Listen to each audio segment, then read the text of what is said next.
happening?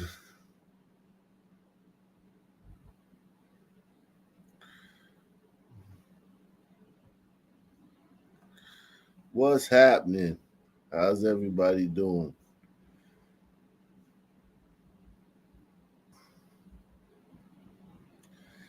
Great show, man. Great show.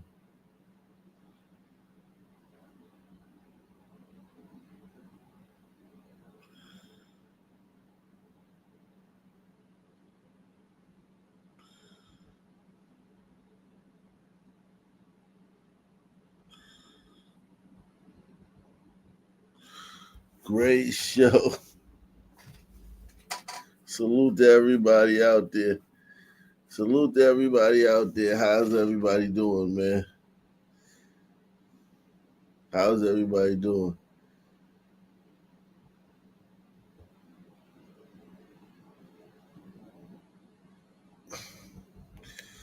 How is everybody doing?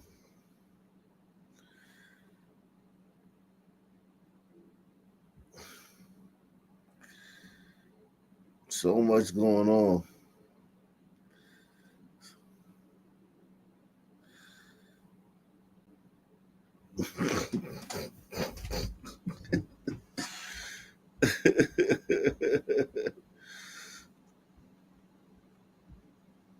Exactly, man. We in the building, man. Everybody, what's happening? The Sun News Network, yeah, man. We here to bring you the Sun News, man. The Sun News Network, man.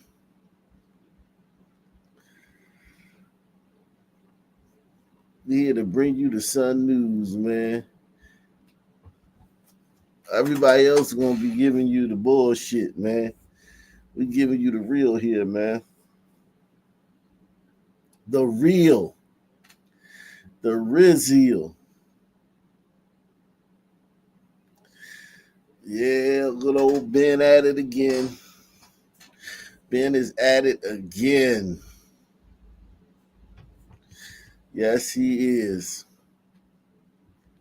Let's get it cracking, man. I'm just gonna get it cracking off the bat, man. I ain't even gonna play with you.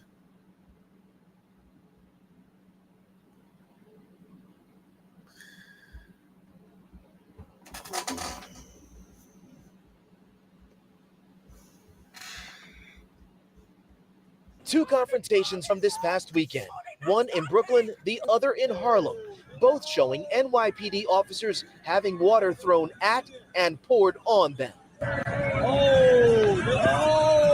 Mayor Bill de Blasio says he's been told by the NYPD that one of the incidents was confrontational, the other was not. We can safely presume there is nothing friendly about someone throwing an empty bucket at an NYPD officer's head. And detectives are now looking for at least 3 male suspects connected with the Harlem incident. It showed a total Now looking for at least 3 male suspects connected with the Harlem incident. Detectives are now looking for at least 3 male suspects connected with the Harlem incident. It showed a total disrespect for police officers and for law and for just proper decorum. The officers did not appear to ask to be cooled down in the near 100-degree heat, and in both cases, the cops exercised restraint by ignoring the taunts and walking away. Queens Council. We gonna get to we gonna get to those teens that got sentenced, man. We gonna get to that. Trust me. Here, these council members blame the mayor for failing to address an anti-policing culture and climate that would intensify enough to allow something like this to happen. When asked how he would respond to someone accusing them of politicizing the acts of a few New Yorkers, Queens Councilman Paul Vallone had this to say. I just think there's a time for voices to be heard with reason, to say that was not acceptable. And if it was done to anyone, we'd be here today. Justice is justice for all, and that's what we're saying. It's important to note Mayor de Blasio has not been silent on this matter. Throwing things at an NYPD officer is not only not acceptable, it can lead to charges.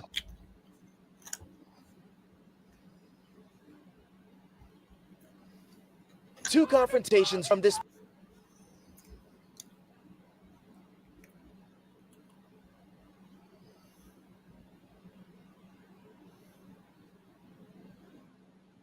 Yeah, niggas throwing shit at the police. It's a full-scale manhunt for the men caught on camera drenching police officers with water and hurling a bucket at a cop's head. The humiliating videos have sent shockwaves through America. Disgusting and depressing. When I saw this, you're appalled by the obvious, right? I can't believe people are doing that to police officers. Just the cops in the videos did not make any arrests, sparking a debate over what they should have done, and headlines like, "When cops get disrespected without consequence, a city falls apart." A high-ranking NYPD chief had these stern words. Any cop who thinks that that's all right, that they can walk away from something like that, maybe should reconsider whether or not this is a profession for them. Today, we're learning more about the officers at the center of the firestorm. Oh, they not stopping! Oh, my God! The two cops who were doused and mocked in Brooklyn are both reportedly rookies. And when they returned to the precinct, they never mentioned the incident to their fellow officers for fear of being teased. Police brass released images of 3 suspects. And today, this guy...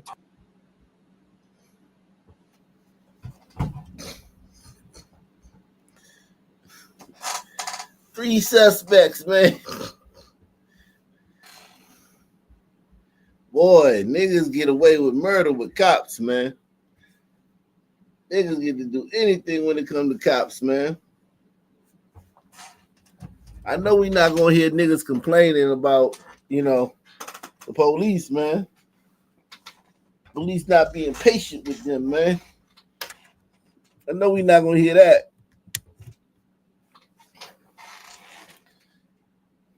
Shout out to Anthony Madison. He said, "Here we go again. Here we go again." Same shit. This is no suspects. And today, this guy turned himself in to the 73rd Police Precinct. Police described the 28-year-old man who surrendered as a known gang member. In the disturbing video, he's seen cracking up as he dumps that bucket of water over the cop's head. But he's not laughing now. He's been charged with disorderly conduct, obstruction, criminal nuisance, and harassment. That person should have been arrested right then and there on our spot.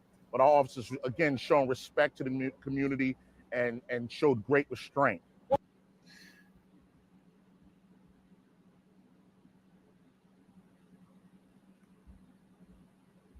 Person should have been arrested right then and there on our spot. But our officers, again, showing respect to the community and showed great restraint. Harassment. That person should have been arrested right then and there on our spot.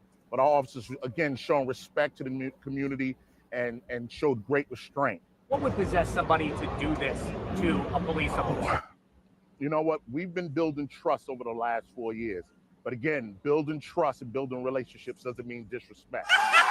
2 other arrests were made in this. Yes, it does, man.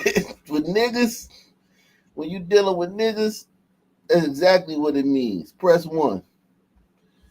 To a police officer. You know what? We've been building trust over the last 4 years. But again, building trust and building relationships doesn't mean disrespect.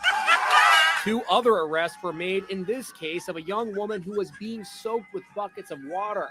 She pleaded with cops for help, but they appear to sit it out in their car. Throwing water is not allowed! Well, it turns out they are wrong. It is a crime, and they are charged with harassment and disorderly conduct.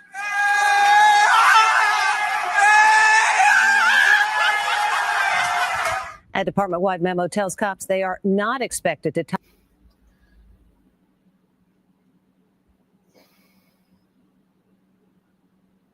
Them niggas is horrible people, man.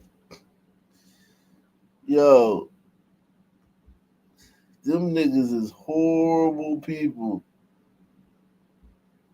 Tonight, officers soaked in a massive water. Niggas are horrible people, man. They think everything funny. Everything funny.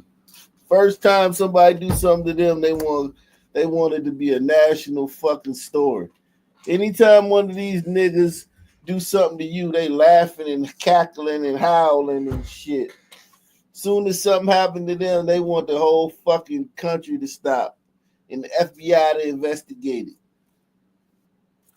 Niggas are horrible, man. Niggas are awful. Shout out to Anthony Madison. I mean, awful. Salute to Jack Me Off, man. Jack Me Off coming through in the clutch, man. Always love having Jack Me Off around, man.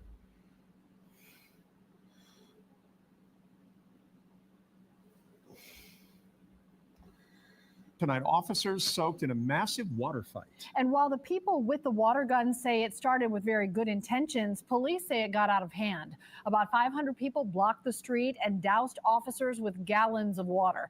Caitlin Ross is talking to both sides tonight. Caitlin, it's interesting how this started, almost like a movement. It really did, and it did start with good intentions. The idea is guns down, water guns up. It's about nonviolence. They've been having water guns. Guns down, water guns up. Look at all the little shit you gotta do to keep niggas from killing each other. You gotta come up with all this bullshit to stop niggas from killing each other. And none of it ever works. This shit don't work. None of this shit works. They being creative though. They tried. They tried. How this started, almost like a movement. It really did, and it did start with good intentions. The idea is guns down, water guns up. It's about nonviolence. They've been having water gun fights here in Atlanta for about a month, but it was this one, this weekend, that got all the attention. The people who started this want it to mean something different, to leave the house armed. You can't leave the house without your water gun. Or you might get caught. These 5 young men have spent hundreds of dollars on. And y'all say blacks in America got what, 20% European DNA? Where?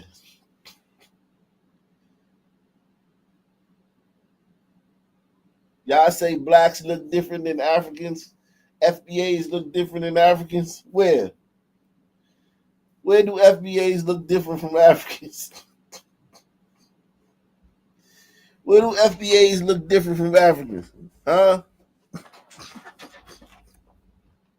Where?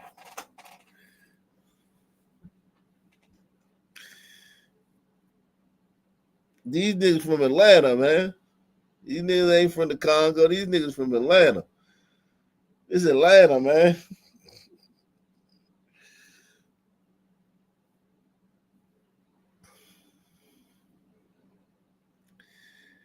These niggas from Atlanta. Y'all say FBAs look different than Africans.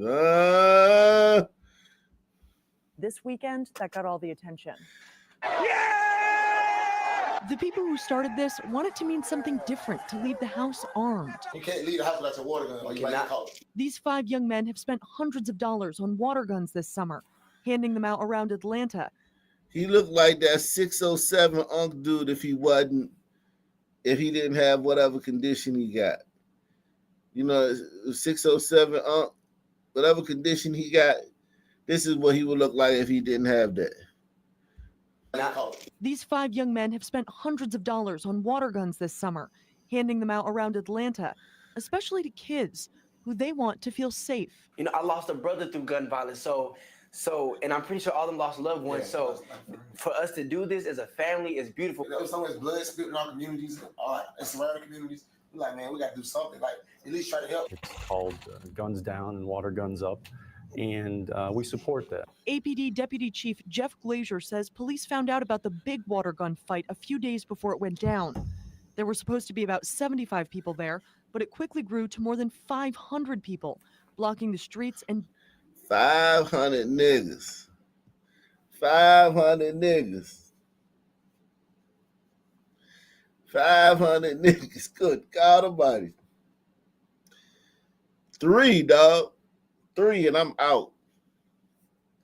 I'm talking to my man and shit. We chilling and another nigga roll up. All right, man. Nice to meet you, Mike. Damn. Look at the time. Woo! Shit. Woo! Man. They ain't crept up on me. God damn. Where did the day go? Gotta run some errands, man. Got some shit I gotta do. I'm gonna check you fellas later, man. Says police found out about the big water gun fight a few days before it went down. There were supposed to be about 75 people there, but it quickly grew to more than 500 people, blocking the streets and dousing police officers with water. And I have to say, they showed tremendous restraint. If you've seen any of the videos and any of the pictures, some of the... Why the police always got to talk about showing restraint with niggas? Whenever it's niggas, police officers show tremendous restraint. You won't get nothing for it. All you get is labeled racist and sued. Y'all need to stop showing restraint, man. Stop putting your foot in these niggas' asses. Because niggas want to sue and label the police racist. That shit ain't right, dog. Well, they always showing restraint with you niggas. Always. The officers they had gallons of water thrown on them. Even though the officers got soaked, no one got arrested and no one pulled out a weapon. But Glazier... No one got arrested. Says it went too far. Once it starts out as fun, then it turns into recklessness, and then it gets dangerous, and then we have to step in and shut it down. The organizers say they helped police shut it down, and they understand why some of the officers were upset. But they think the officers in the middle of the water fight who really got soaked had a good time. He was not afraid for his life, nothing. He could tell it was all fun. But when he left, his other officer came and got him. We sprayed both of them, and they walked out peacefully. APD says it really comes down to a safety issue. A young woman at that event had a seizure, and there were so many people in that area, they actually couldn't get through with the safety vehicles. Both sides are saying they've learned a lot from this.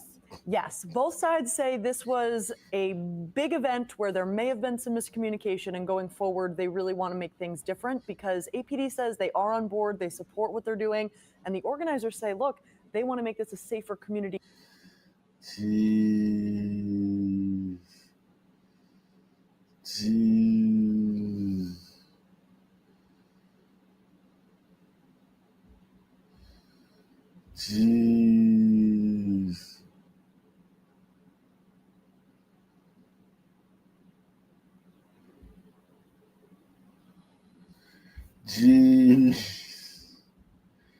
Sons, man.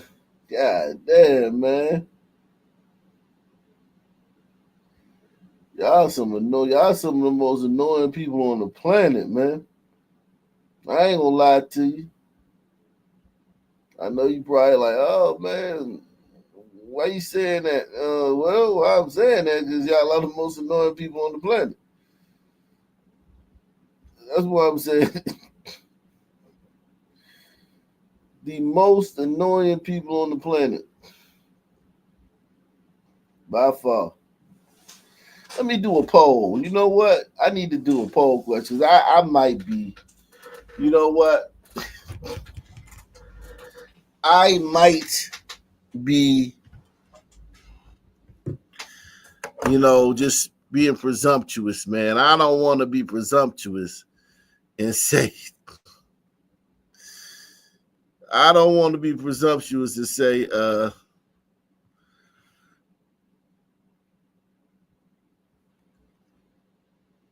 let me see, man. Let's do this. Let's do these YNs that got what they had coming, man. Let's do these YNs that got what they had coming, man.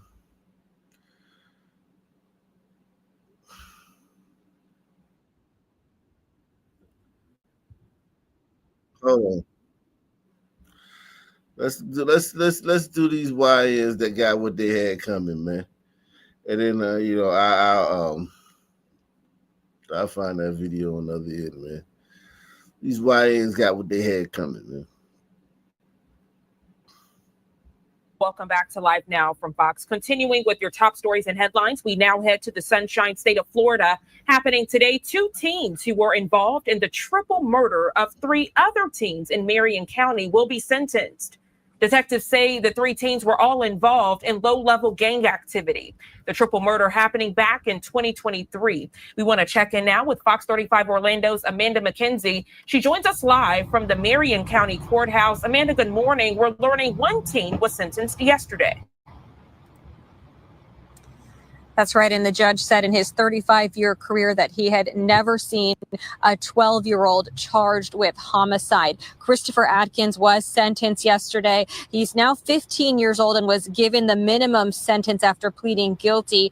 He will spend the next 40 years in jail, convicted of homicide, armed robbery, tampering with evidence, and a separate battery committed while in jail. The teen spoke in court right before he was sentenced.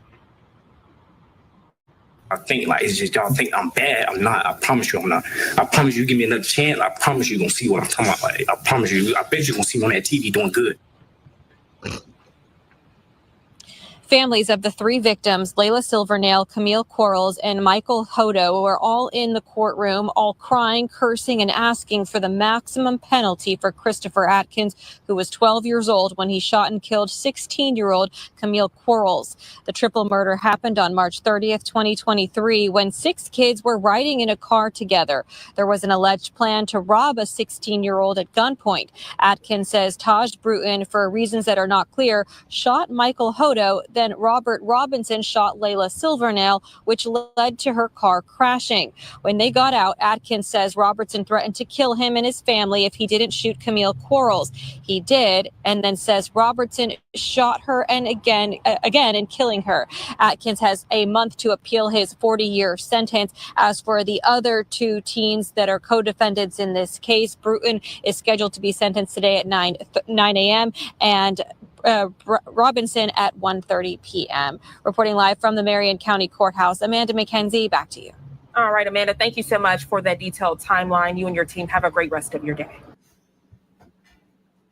Welcome back into Fox 35 News Plus. Want to get you back inside the courtroom in Marion County where the sentencing hearing for Taj Bruton is underway. That's his defense attorney speaking now. We just heard from prosecutors arguing why they believe he should be sentenced to life in prison. Let's go ahead and listen in to his defense attorney. Bring, as Dr. Crump has indicated, and the nature of these crimes. And like I said, there's nothing good about these crimes. But we still have to look to the mitigation, and the mitigation that is applied in these cases, what Dr. Crump indicated, because of the diminished. So fair enough, 20 years. I don't believe the offer addressed whether the sentences would be. The fucker got 3 life sentences. This fucker, good man, good riddance, man. You little niggas is doing too much, man. I'm your Marion County community correspondent, Emily McLeod. I'm here outside the courthouse where a case dating back to 2023 has officially come to a close. On Tuesday, 14-year-old Christopher Atkins was sentenced to 40 years.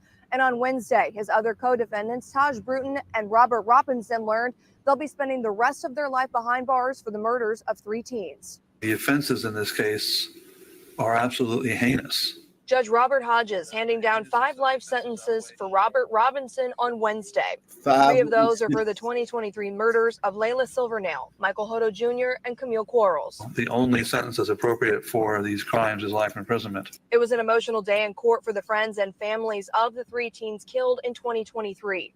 Michael Hodo's father delivering an impact statement to Robert Robinson through a victim's advocate. My son is in a jar on my mantle. Prosecutors presenting evidence to the court on Wednesday. Judge Hodges asking a simple question to one of the state's witnesses. During the 8 hours, did he ever say why they did this? The why was because of wanting a firearm that Mr. Hodo had. And prior to his sentencing, Robinson addressing the courtroom. I'm not going to make excuses for it or blame anybody but myself.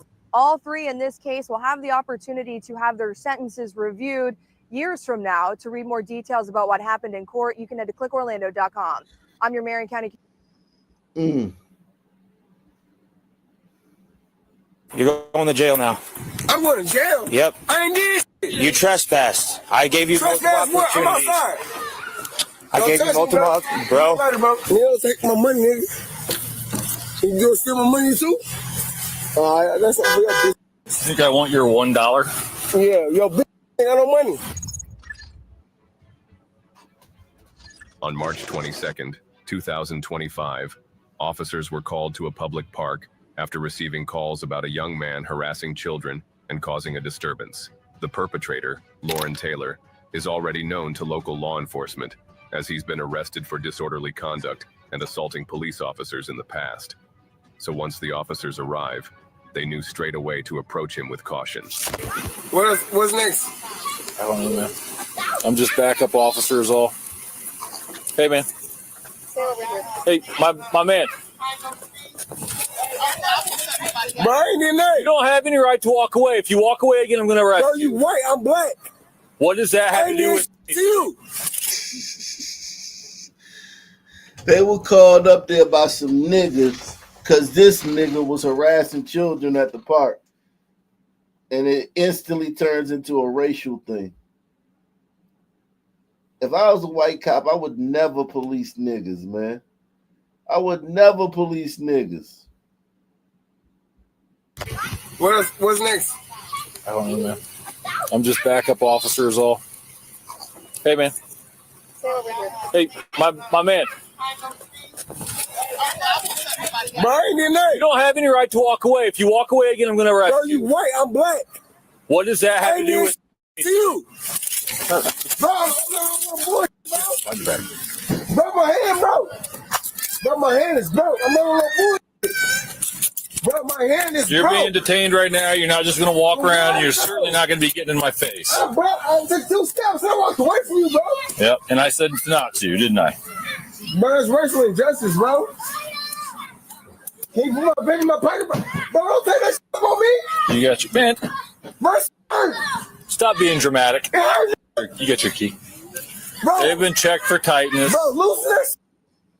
Nope, they're fine. I just checked them. I just watched them second. They're not tight. Calm down. Hey, special needs. Jesus Christ, they're so fucking annoying, man.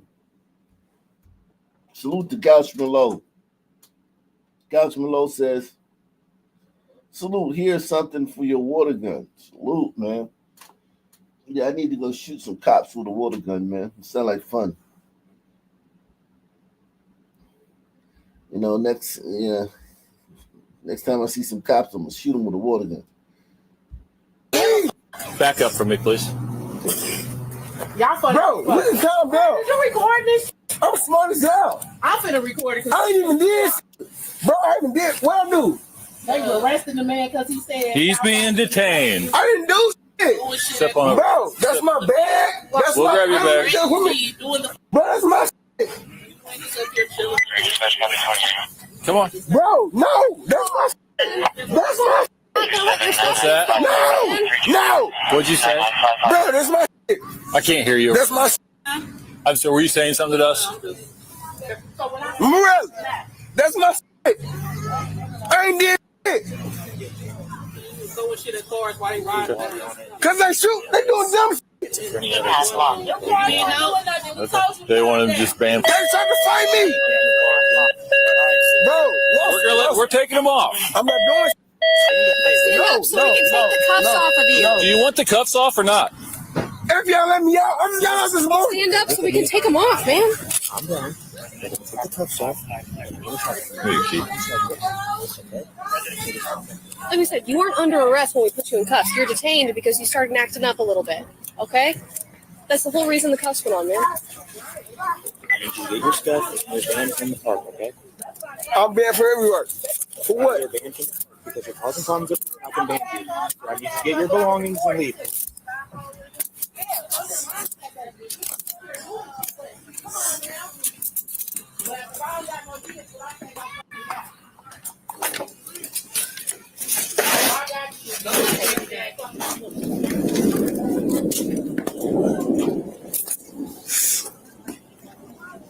Just when it seemed like things had calmed down, Lauren decides to ignore the orders the officers gave him and instead provoke them by lingering in the playground's parking area for another 10 minutes. That's when the cops had enough.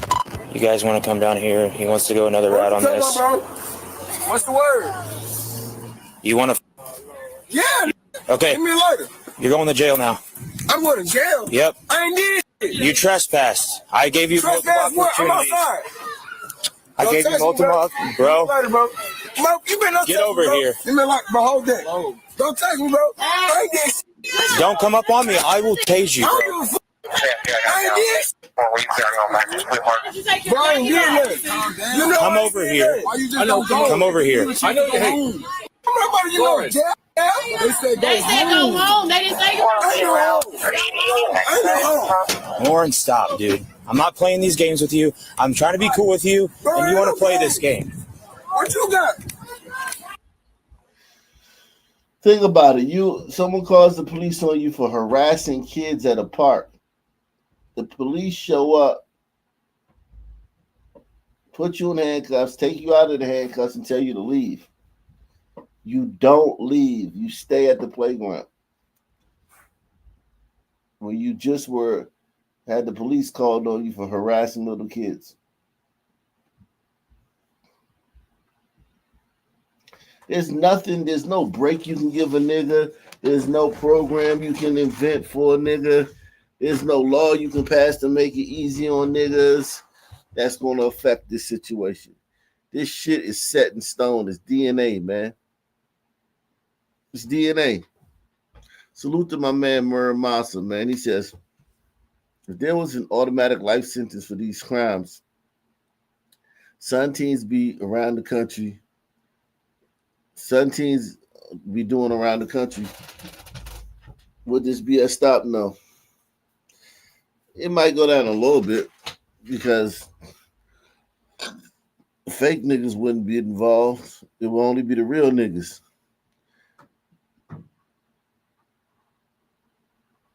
It would only be the real niggas doing it. And also, it wouldn't be as many repeat offenders. So yeah, crime would go down, but the crime would still be done by niggas. Whatever crime was still left would be being done by niggas. And then white liberals would come up with some law to counteract it. Like they would say that, giving people life sentences is cruel. And the majority of the people that get whatever sentence you're talking about, the majority of the people that get that sentence are black. And no one will say, well, those are the ones doing it. No one will say that. Everyone will just be like, damn, that's messed up, man. The black people is getting the sentence, the most sentence to that. And that's how it's going to go, man. Nobody's going to say, wait a second. Maybe it's the black people doing it. Salute to Boy Kachina, man. He said smash. Go. Hold on, bro. What you got, bro? Stop fighting. Stop fighting. Stop fighting. Stop. Watch out.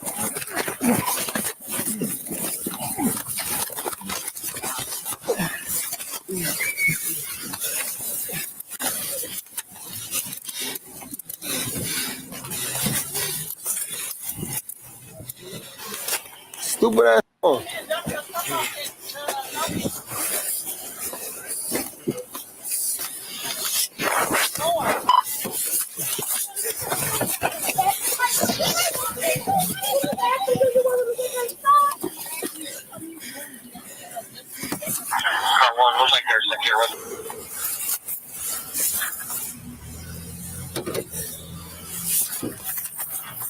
You take my money, nigga.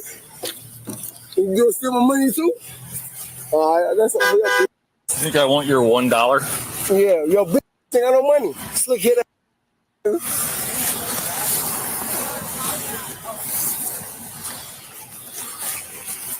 Alright, that's good.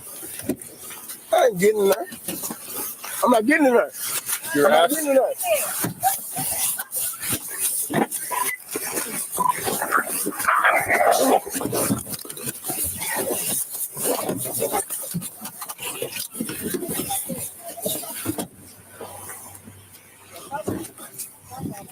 Or you got a copy? Yeah, it's in there. Bro, I ain't did shit. I ain't did shit. No, I ain't did shit. Spit on me.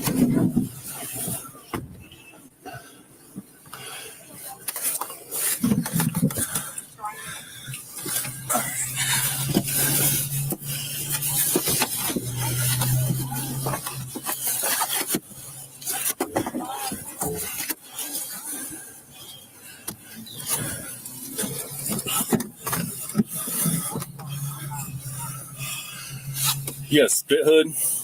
No. Let's spit hood. Whole bro, let my head go, bro. Let my head go, bro. Your head's fine. You have. Hey, you see, bro, let my head go. Bro, let my head go. Hey, Bobby. Yeah. I ain't good. I'm here. Let my head go, bro. You got it? Let my head go, bro. Let my head go, bro.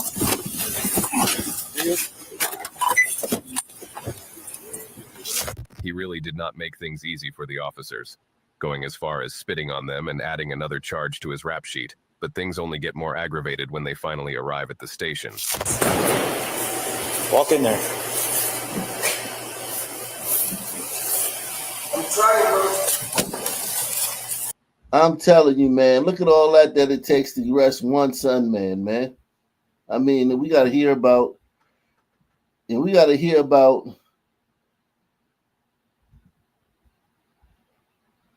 On June 18, 2025, officers were dispatched for a call of a woman claiming her dog had been stolen by the sitter she paid to watch it. You not the one that called? No, it's my sister-in-law. Okay, I understand. Myself and cover 16. Hello. How you doing? I'm good. What's going on? So this is an ongoing situation right now. So I had paid her to watch the dog for me. This is her sister. They're my kids' side of the family. So she came to my house and she did my kids' hair, like she retwisted their hair. And then I paid her to basically watch my dog for me for a couple of days while I went out of town for a family emergency to Orlando. When I came back, she already knew I was coming to pick the dog up. So when I told her, hey, you home, I'm coming to get the dog, she was like, oh, you're not getting your dog back. Like, the dog gone. Like, sold the dog. She was like, I'm keeping the dog. So now she's just giving me all this run around, like, so basically she like stole my dog. Like, the eye by the huh? dog. Is she here? Yeah, she in there. Not trying to answer. That ass in there, and she I have probably all the high. paperwork on my dog. I spent like a lot of money on my dog. What apartment is it? Upstairs. West Palm Beach Police.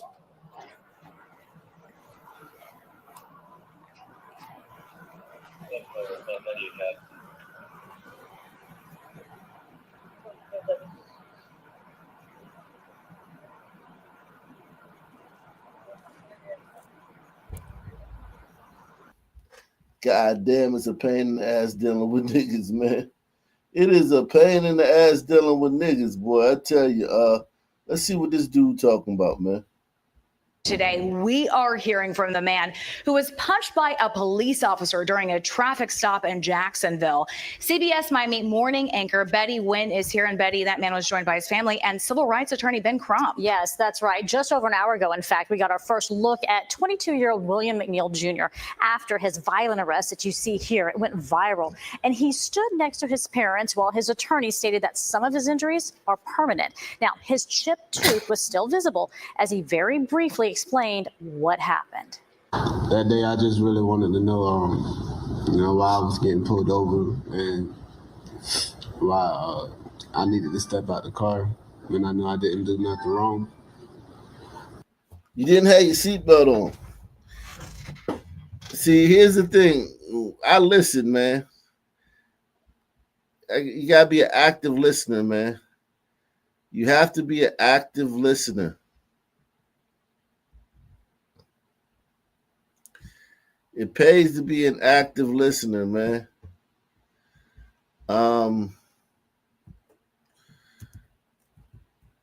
It pays to be an active listener because he said, I know I didn't do nothing wrong.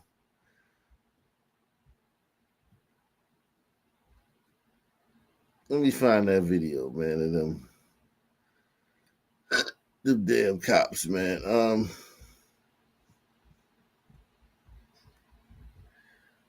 Here we go. I want to just show you something. I'm going to come back to that. I just want to show you something, man. Jeez, right. I want to show you something, man. I want to show you something. Shout out to Anthony Madison. He says, if a Caucasian said what you just said, it is in the DNA, he would be classed as a racist and persecuted. There, my friend, is the problem. Yeah, man. I mean, it is DNA, man. No, I guess. I don't know. I don't know what to tell you, man. This DNA, but if white folks say it a lot on social media now without getting their accounts terminated or getting their accounts suspended.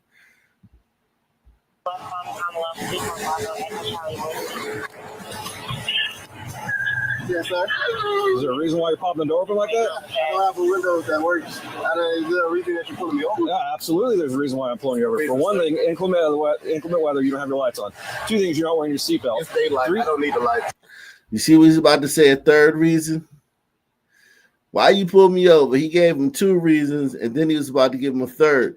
But you notice people only focus on the lights.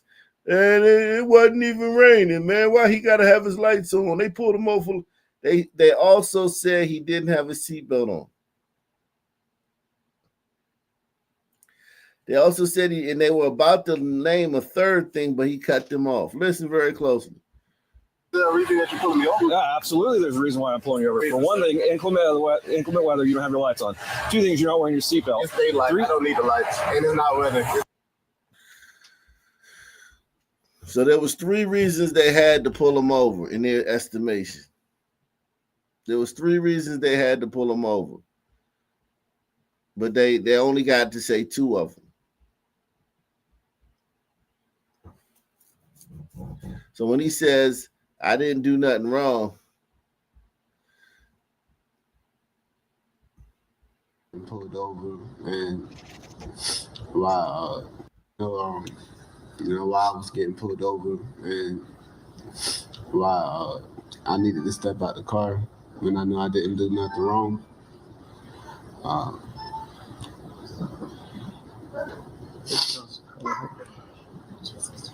Come on, man. Cry, man. Cry.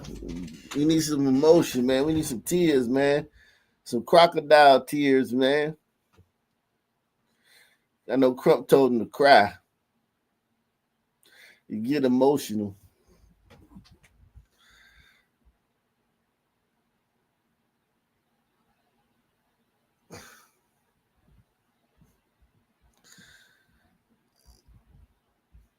Salute to Boy Kachin. He says, look at all those calories gone. Let go of my ego.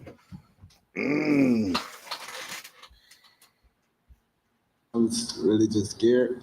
We have audio, visual evidence, proof of what happened. Nobody has to narrate it for us. To the sheriff, respectfully, you can't justify this. So this comes as we see a new angle of that traffic stop. Now, the sheriff released body cam video of the arrest. I want you to take a look at it. Is there a reason that you're pulling me over? Yeah, absolutely. There's a reason why I'm pulling you over. For one thing, inclement weather, you don't have your lights on. Two things, you're not wearing your seatbelt. It's daylight. I don't need the lights, and it's not weather. It's not raining. Oh, this is inclement. It's not raining. Okay, I'm not arguing with you. I'm telling you why I'm pulling you over. Give me your driver's license, registration, proof of insurance. No, call your supervisor. Step out of the vehicle. No, step out of the vehicle.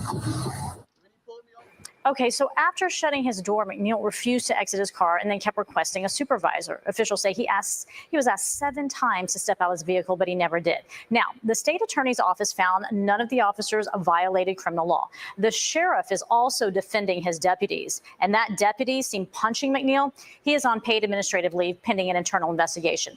As for McNeil, he pleaded guilty to resisting a police officer without violence and driving with a suspended. He pleaded guilty to resisting the police officer and driving with a suspended license. Jeez.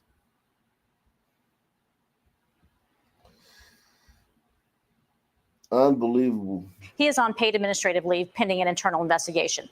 As for McNeil, he pleaded guilty to resisting a police officer without violence and driving with a suspended license. However, his attorneys say police stopped McNeil over bogus claims of driving without headlights in broad daylight and not wearing a seatbelt when video shows he was wearing a seatbelt. Which he could have put on once he got pulled over.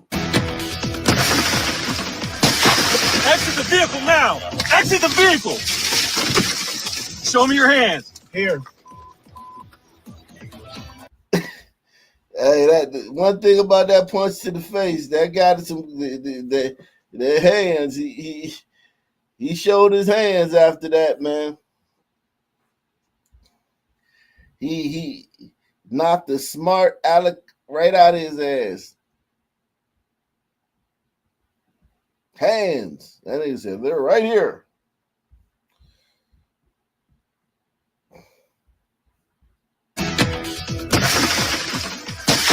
Exit the vehicle now. Exit the vehicle. Show me your hands. Here. Tonight on the 10 o'clock news, a Jacksonville Sheriff's Office traffic stop going viral with 1 million views and climbing on social media. Now we see all the angles of the interaction. I'm about to break a window. All right, go for it. Exit the vehicle now. Exit the vehicle. Show me your hands. JSO releasing body camera footage from each of the 3 officers who are involved in the incident, which is now drawing national attention. After roughly 4 minutes of asking William McNeil Jr. to get out of his car, officers smashed through the window, pulled him out of the car, and pinned him to the ground, telling that driver to stop resisting. The viral traffic stop now prompting questions of drivers' legal rights and demands of transparency from the Jacksonville Sheriff's Office. This incident happened back in February, but McNeil just posted the video on social media this past weekend. Sheriff T.K. Waters says an internal department investigation into the officer's conduct is underway. A violent altercation that all began when police noticed McNeil's headlights weren't on. News for JAX reporter Eric Avignon joining us live in studio tonight. Eric, you have more on everything that's happening here. Yeah, so we just found out today that encounter between Will McNeil Jr. and Officer Donald Bowers, again, it happened back in February, but Sheriff T.K. Waters announced today that he didn't know about it until someone had told him about that cell phone video that was posted onto social media. He said he ordered an immediate investigation into the matter. This is the cell phone video that has since gone viral after it was posted onto social media. Exit the vehicle. You just saw 22-year-old Will McNeil Jr. being punched in the face by JSO officer Donald Bowers during a traffic stop. Now, here is the newly released body cam video showing how it all began. Yes, sir. Is there a reason why you're popping the door open like that? I don't have a window that works. Is there a reason that you're pulling me over? Yeah, absolutely. There's a reason why I'm pulling you over. For one thing, inclement weather, you don't have your lights on. 2 things, you're not wearing your seatbelt. It's daylight. I don't need the lights. And it's not weather. It's not raining. Oh, this is inclement. It's not raining. Okay, I'm not arguing with you. I'm telling you why I'm pulling you over. Give me your driver's license, registration, proof of insurance. No, call your supervisor. Why? Excuse me? Call your supervisor. Why did you pull me over? Sorry, it's only 35. I'm properly driver. I've already told you. Why did you pull me over? Step out of the vehicle. No. Step out of the vehicle.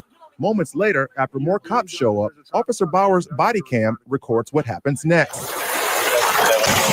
Exit the vehicle now! Exit the vehicle! Show me your hands. Here. 33 at 15:21 hours.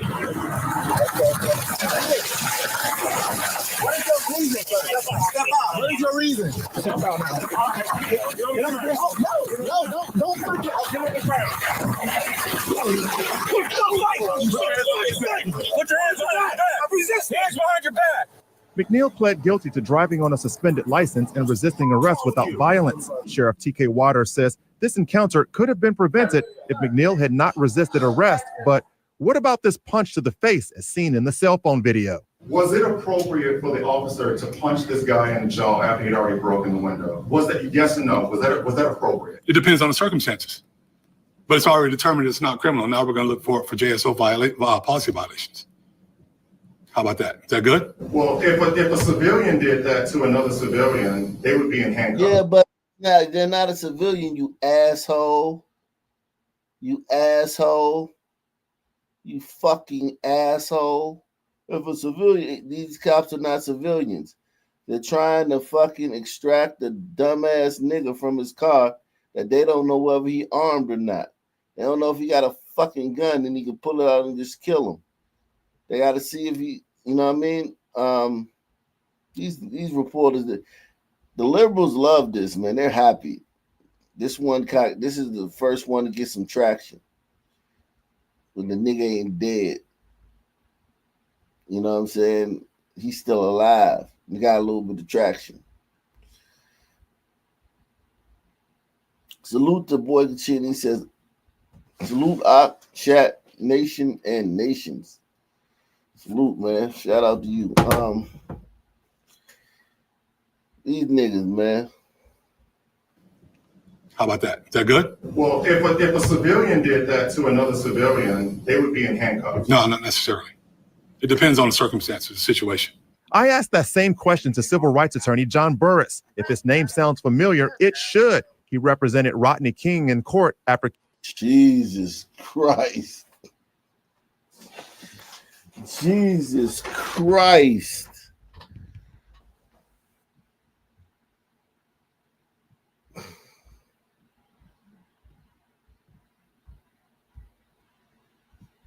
Situation.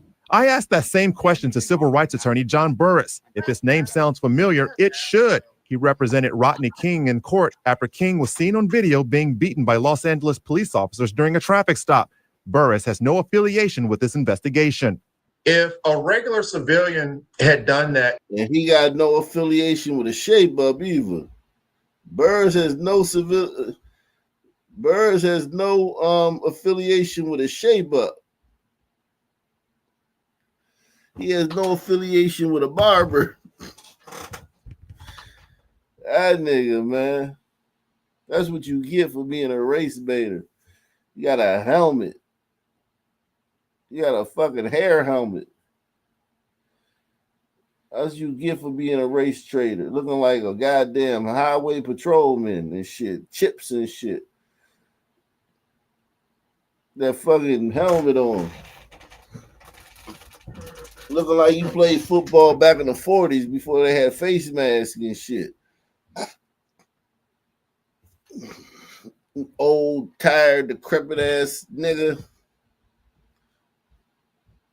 Stirring up racial trouble and shit. Shit, Steve Harvey had a hairline, man. This nigga, I don't know what the fuck this nigga got. That's why he's so mad at white people. He probably think it's racist that white people didn't give him a hairline. Has no affiliation with this investigation. if a regular civilian had done that to another person, would it be safe to say that that civilian would have been charged with aggravated assault and destruction of property? Absolutely. And that's why a civil rights case is going to be filed soon. Now, McNeil is being represented by civil rights attorney Benjamin Crump and Harry Daniels. And when I spoke with Burris, he showed interest in joining those attorneys in this case to create what he would call a legal dream team. So one of the things that the sheriff did today, we learned a lot. We saw the additional body camera videos there. Now that we know William McNeil Jr.'s name, you've been looking into maybe his past. What have you found there? I think you're talking about the officer. Thank you very much. Yes, Bowers is the name of this Bowers. Yeah. So what I found out is that he is no stranger to the IA, Internal Affairs. In fact, he's been at the center of 5 previous internal affairs investigations. 3 were initiated by civilian complaints, and the other 2 were from within JS. So only 3 of the complaints led to either a reprimand or some type of counseling. So again, now this is a totally different accusation here. We're talking about, did he violate JSO policy? Because as we know, according to the state attorney's office, which was revealed in that news conference today, they didn't find any criminal wrongdoing. The state attorney didn't. And no idea at this point how long the internal investigation will take. Have no idea how long that could take. I mean, it could take weeks, it could take months. It just depends on, in terms of their policy, JSO policy, what did they deem that if a policy was broken? Mm-hmm. Eric, thank you. Thank you.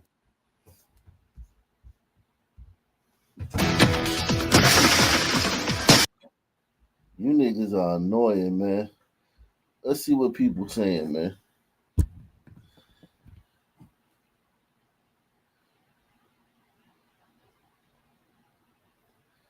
Getting pulled over for headlights in the daytime is crazy.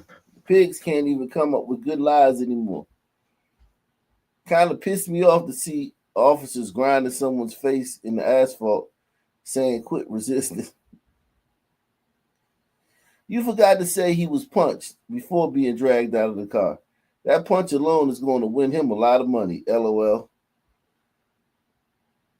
Without video evidence combined with social media, JSO would have never admitted that this even happened, let alone take responsibility for it. Camera is the most powerful tool these days when dealing with police. So this is the Jacksonville channel, right? Jacksonville is 100% in support of this guy. Jacksonville is supporting this guy, man. Jeez.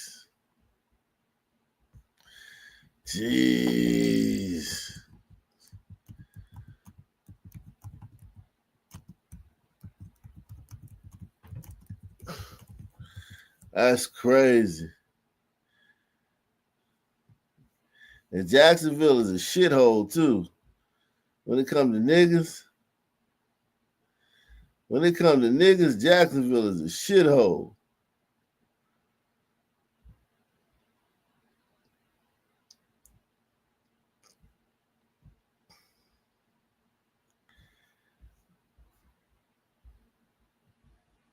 Let me see something.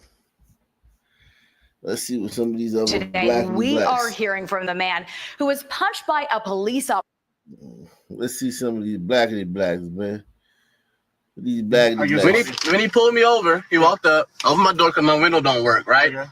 And then I said, so what I did wrong? Yeah. He said, well, for one, he lied like shit. He opened his door. This nigga's a pathological liar. You opened the door, nigga. We saw it on video. When he pulled me over, he walked up, opened my door because my window don't work, right? He said, and then he said he opened his door. Okay, he said I opened my door. Okay. When he pulled me over, he walked up, opened my door because my window don't work, right? Okay. And then I said, so what I did wrong? Yeah. He said, well, for one, your headlights are off under this weather. I'm like, okay. There's multiple people headlights off. Okay. And for two, your seatbelt, you didn't have your seatbelt on. Then he said for three. And then before he said three, then you cut him off. And then there's no rain. It doesn't matter. You're still required to have headlights on. Can you pull that law up?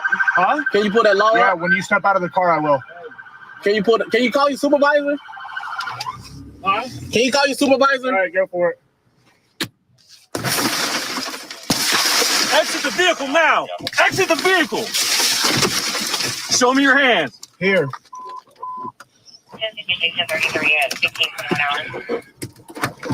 I'm here. What is your reason, sir? Step out. What is your reason? Step out now. All right. No. Get on the ground. Stop fighting. Put your hands behind your back. Put your hands behind your back. Hands behind your back. What's wrong with you? I was putting my hands behind my back. Ain't no talking now, man. Ain't no talking. Fucking talking shit, bro. I was doing it, bro. What's going on, man? You're under arrest. That's what's going on. No, bro. Yes, bro. You have a lawful reason, Big bro. Knife Center in here too. You gonna throw me ball like that, bro? Yeah, man. Cops always give one story, then the video tells another story. So they do a report saying they claim they saw a weapon. What color panties would Roland Martin be wearing if there were no cops, man? What color panties would he wear? Because they would turn him into a woman. If there was no cops, Roland Martin would be a woman.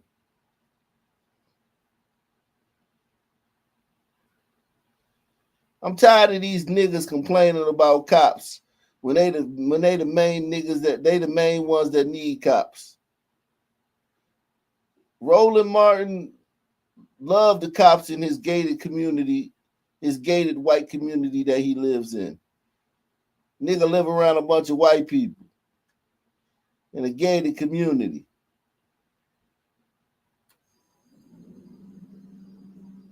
If he saw a nigga like me walking around this neighborhood, that motherfucker will call the police on me.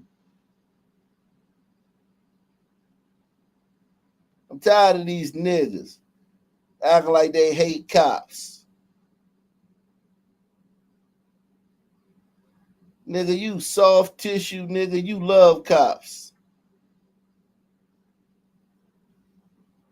You love cops, nigga. Stop lying. A knife. But in the video, they tell him to put his hands up. He puts his hands up. He asks for a supervisor, and they proceed to bust the windshield. So what was the logic behind this? They were saying that he didn't have his headlights on in this kind of weather. Was it storming? Was it cloudy? Was it raining? Was it a hurricane? They also said he didn't have a seatbelt on. And then when they pulled him over, you know, he could have put a seatbelt on when they pulled him. That's what I do. When I used to get pulled over, I don't get pulled over anymore. Like it's very rare.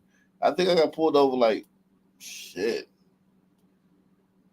let's say 5 years ago, 4 or 5 years ago, something like that. But it's very rare. Like getting pulled over is not like common. It's not very common, man. They act like you ride down the street and it's just one person pulled over after another. You might go whole days without seeing anybody pulled over. Whether you're driving on the highway or on the street, it's very rare to see somebody pulled over.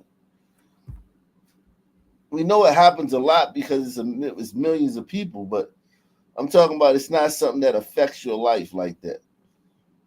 Most people don't get pulled over like that. Hey. Yeah.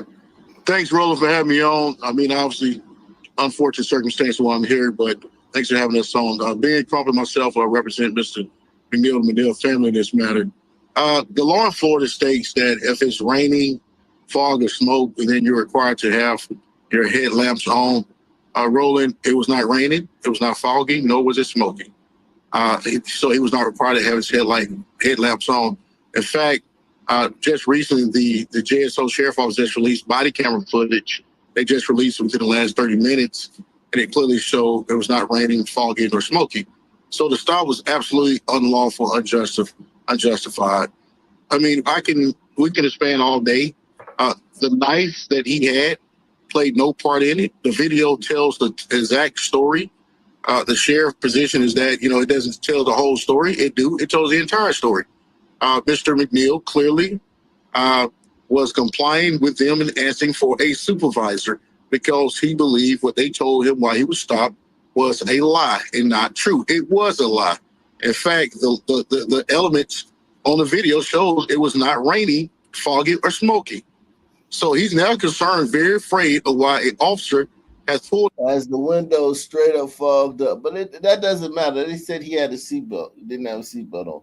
And I want to know the third reason, because they were about to mention the third reason. I want to know what that third reason they said they pulled him over for. Him over and told him he's pulling him over, something that he did not do.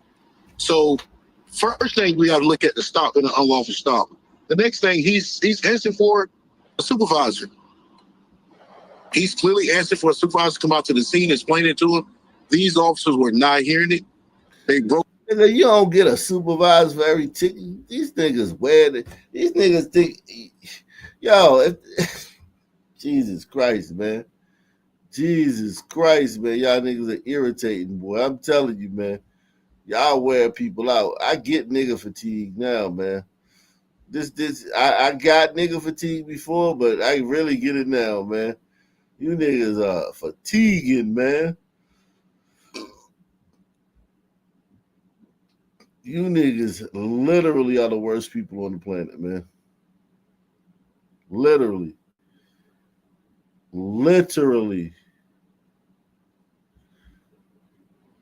New at noon, within the last 2 hours, a judge has raised the bond of a North Shore High School football star charged in a road rage shooting. And now we're learning another North Shore High School football player, this one killed at a pool party over the weekend, also a suspect in that road rage case. Ugochi Iloka breaking down the new details she's learned in court.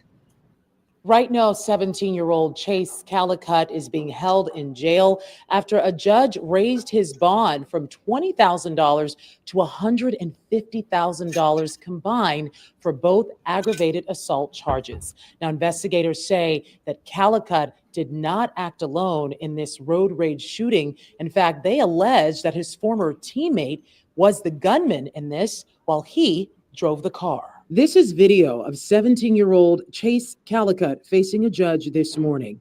Investigators say on July 6th, Calicut and his fellow North Shore High School football teammate, Isaiah Phillip, followed a car with two other students inside off Kirkendall Road in North Harris County just before 3 a.m. Investigators say those students told them they saw Calicut's car follow them, and at one point he tried to run them off the road. Investigators say a witness followed both cars when he suspected there might be some trouble and claimed that Phillip was seen holding a gun when shots were fired at the other car. Thankfully, the two students in the car were not hit. Fast forward to this past Sunday, July 20th, Isaiah Phillip was shot and killed at a pool party off Liberty River Drive. That's crazy. So the nigga who was in the past, this is the driver. The nigga who was in the passenger seat during the road rage incident shooting at the other kids died at a pool party that weekend. Got killed at a pool party that weekend. Yo, death follows niggas, man. Death follows niggas. The nigga existence is one of fucking straight, like, goddamn, just fucking horrible, man. And niggas want to talk about police. They want to tell the whole world that police is the big problem. Niggas is doing a hell of a magic trick on the world. Look over here, police. Don't look over here at all our bullshit. Look at the police. Press 1. Were not hit. Fast forward to this past Sunday, July 20th, Isaiah Phillip was shot and killed at a pool party off Liberty River Drive. And attorneys on both sides of this case declined to comment. We also saw Calicut very emotional in court, along with his mother and father, who both say they do not want to talk on camera. Now, his defense attorney, Calicut's defense attorney, also said in court that Calicut was offered a full ride football scholarship to the University of Georgia ahead of his high school senior year. Reporting from the Harris County Criminal Courthouse, Ugochi Iloka. Jeez. You niggas is...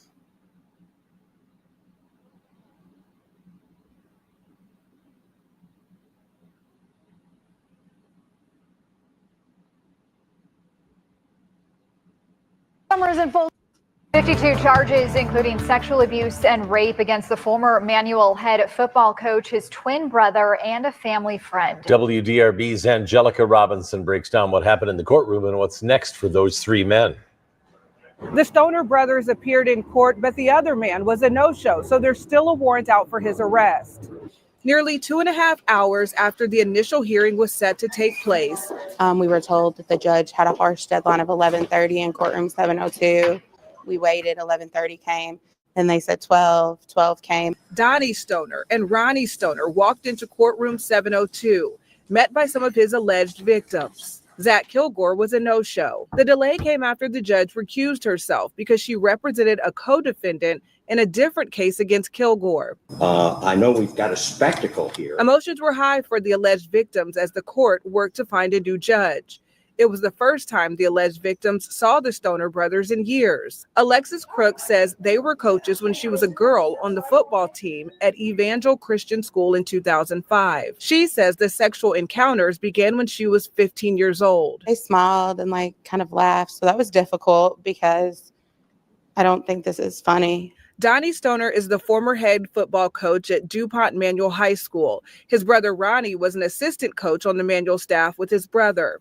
And Zach Kilgore is one of their close family friends. The Stoner brothers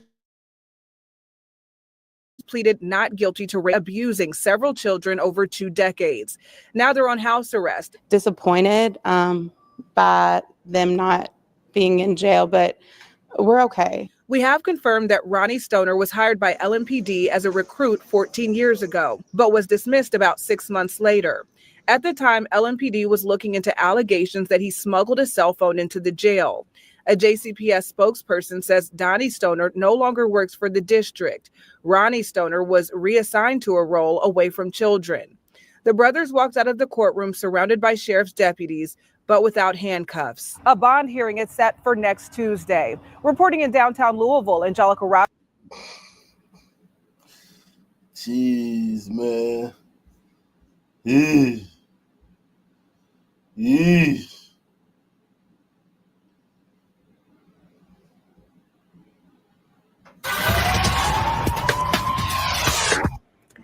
A woman was slapped by a man panhandling at an Oak Cliff QT. She fought with him. She left, returning with a gun and shot that man multiple times. He survived, and she is being sought by Dallas police. Fox 4 Sean Rabb has the video that tells the story in this week's Trackdown. We are in Oak Cliff. This is the QT at Ann Arbor and 35 South. Right here with me, Detective Michael Bowie. Detective, what happened here like early morning, June 30th? Yes, sir. On the June 30th, early in the morning, about 3:52.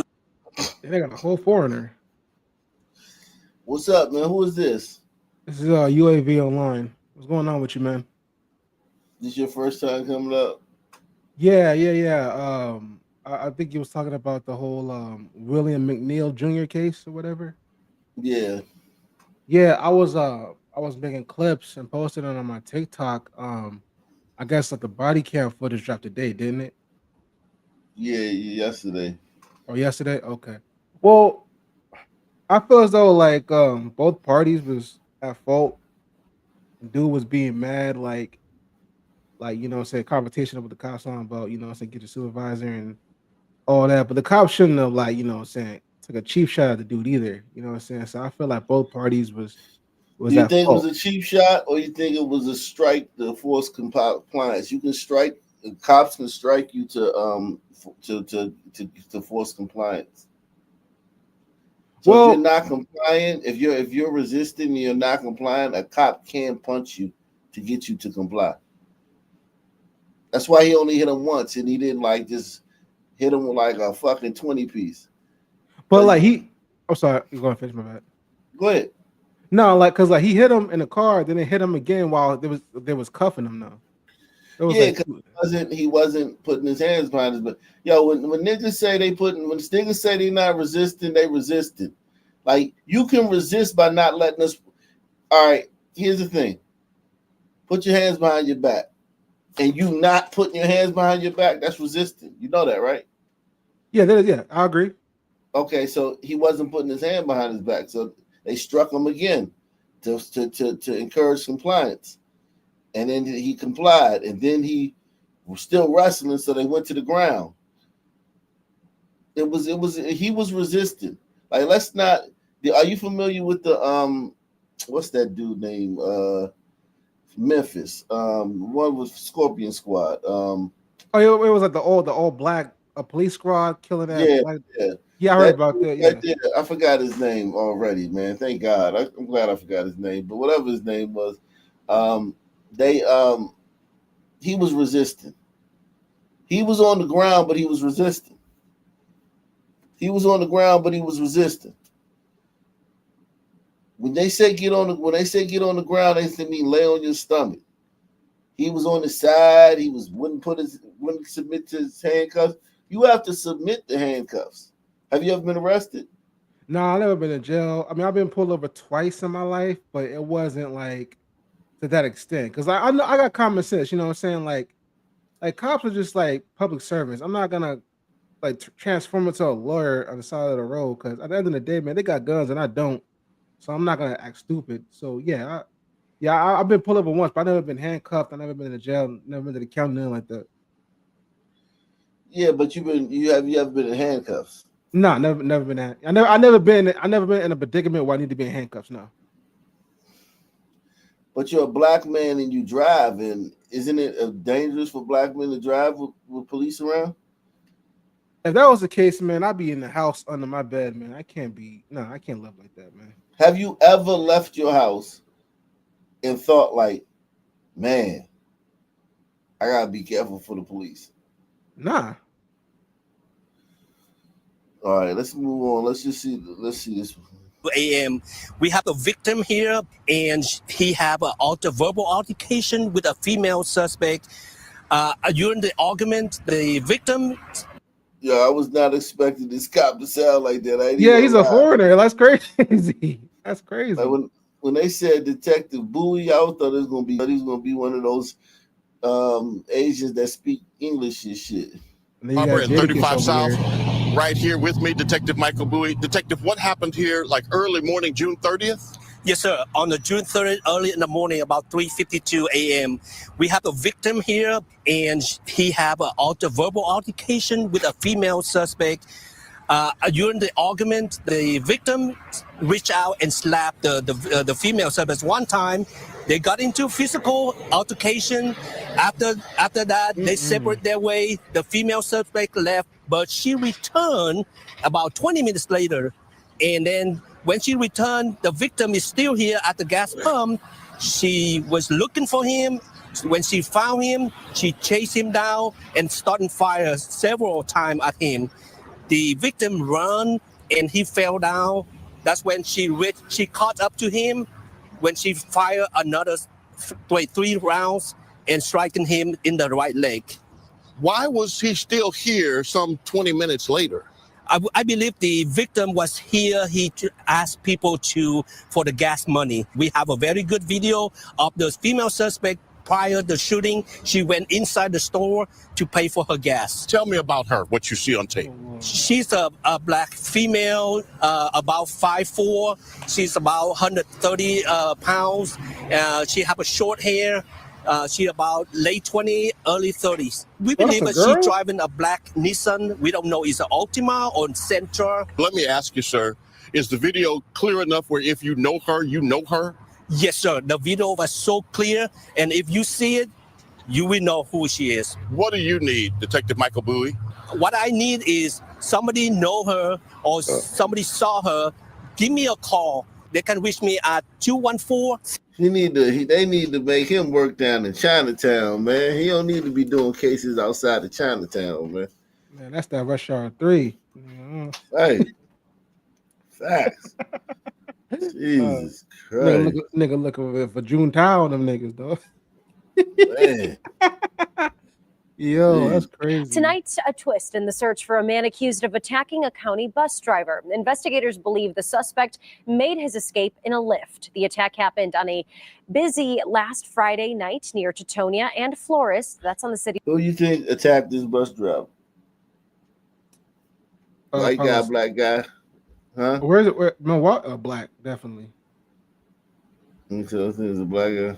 North Side. 12 News' TJ Dysart leads us off at 10 tonight. And TJ, you spoke to the Lyft driver who did not know he was helping in the getaway. That's right, Deanna, and the details are laid out in a newly obtained search warrant obtained by 12 News. The Lyft driver telling us he had no idea what that passenger. Salute to everybody, man. Salute to Boy Kachina, man. Salute to Boy Kachina says, I live my life to the number 8, mate. R.I.P. Ozzy. Paranoid was a jam. Peace out. Yeah, salute to Ozzy. Ozzy Osbourne.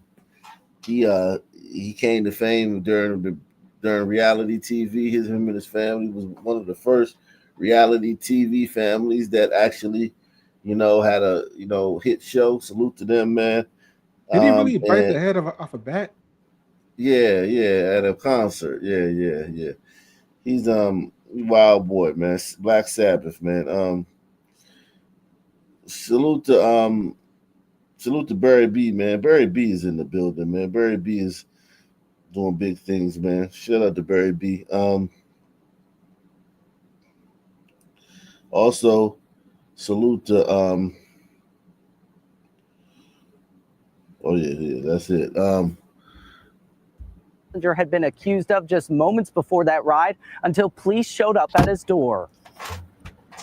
I had no idea of what was going on until they told me. It was news from Milwaukee police that came as a shock for Lyft driver Mark Ross. And I had no idea that this young guy assaulted somebody. A passenger Ross gave a ride to hours earlier was now the prime suspect in an attack on a Milwaukee County Transit bus driver. Also, I want Police to say point they something now out know who too that for the people passenger watching is, this. but have not yet arrested him. It didn't click until the cops came to my door asking me telling me about what happened. A search warrant obtained by 12 News details the investigation that started the morning of July 18th.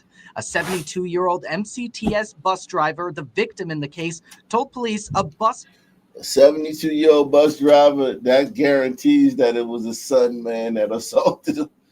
We don't give a fuck about the elderly, man. Listen, like it's a felony to assault a bus driver while the bus is in motion.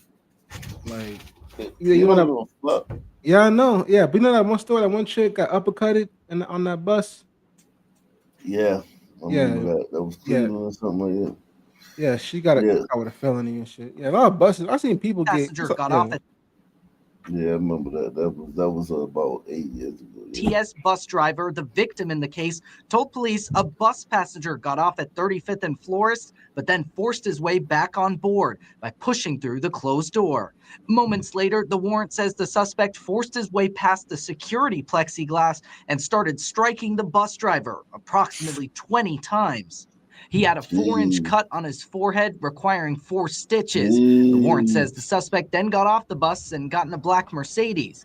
That Mercedes, a Lyft ride, driven by Ross. He wasn't aggressive at all, actually. I asked the guy where he was going. He was telling me he was going to his girl's house, and we're talking about work, and that he worked at a McDonald's. Now, as police search for the suspect, Ross is taking note on who to let inside his car. I only drive when I need to, but I will be paying more attention to who gets in my car.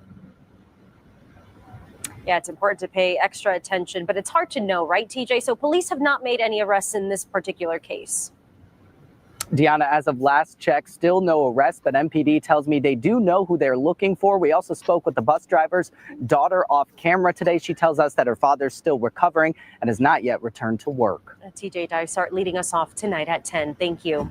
Now, the attack comes in the middle of contract negotiations for bus drivers. The union says more security and better pay are their main demands. On Friday, the union rejected a 1-year contract from Milwaukee County.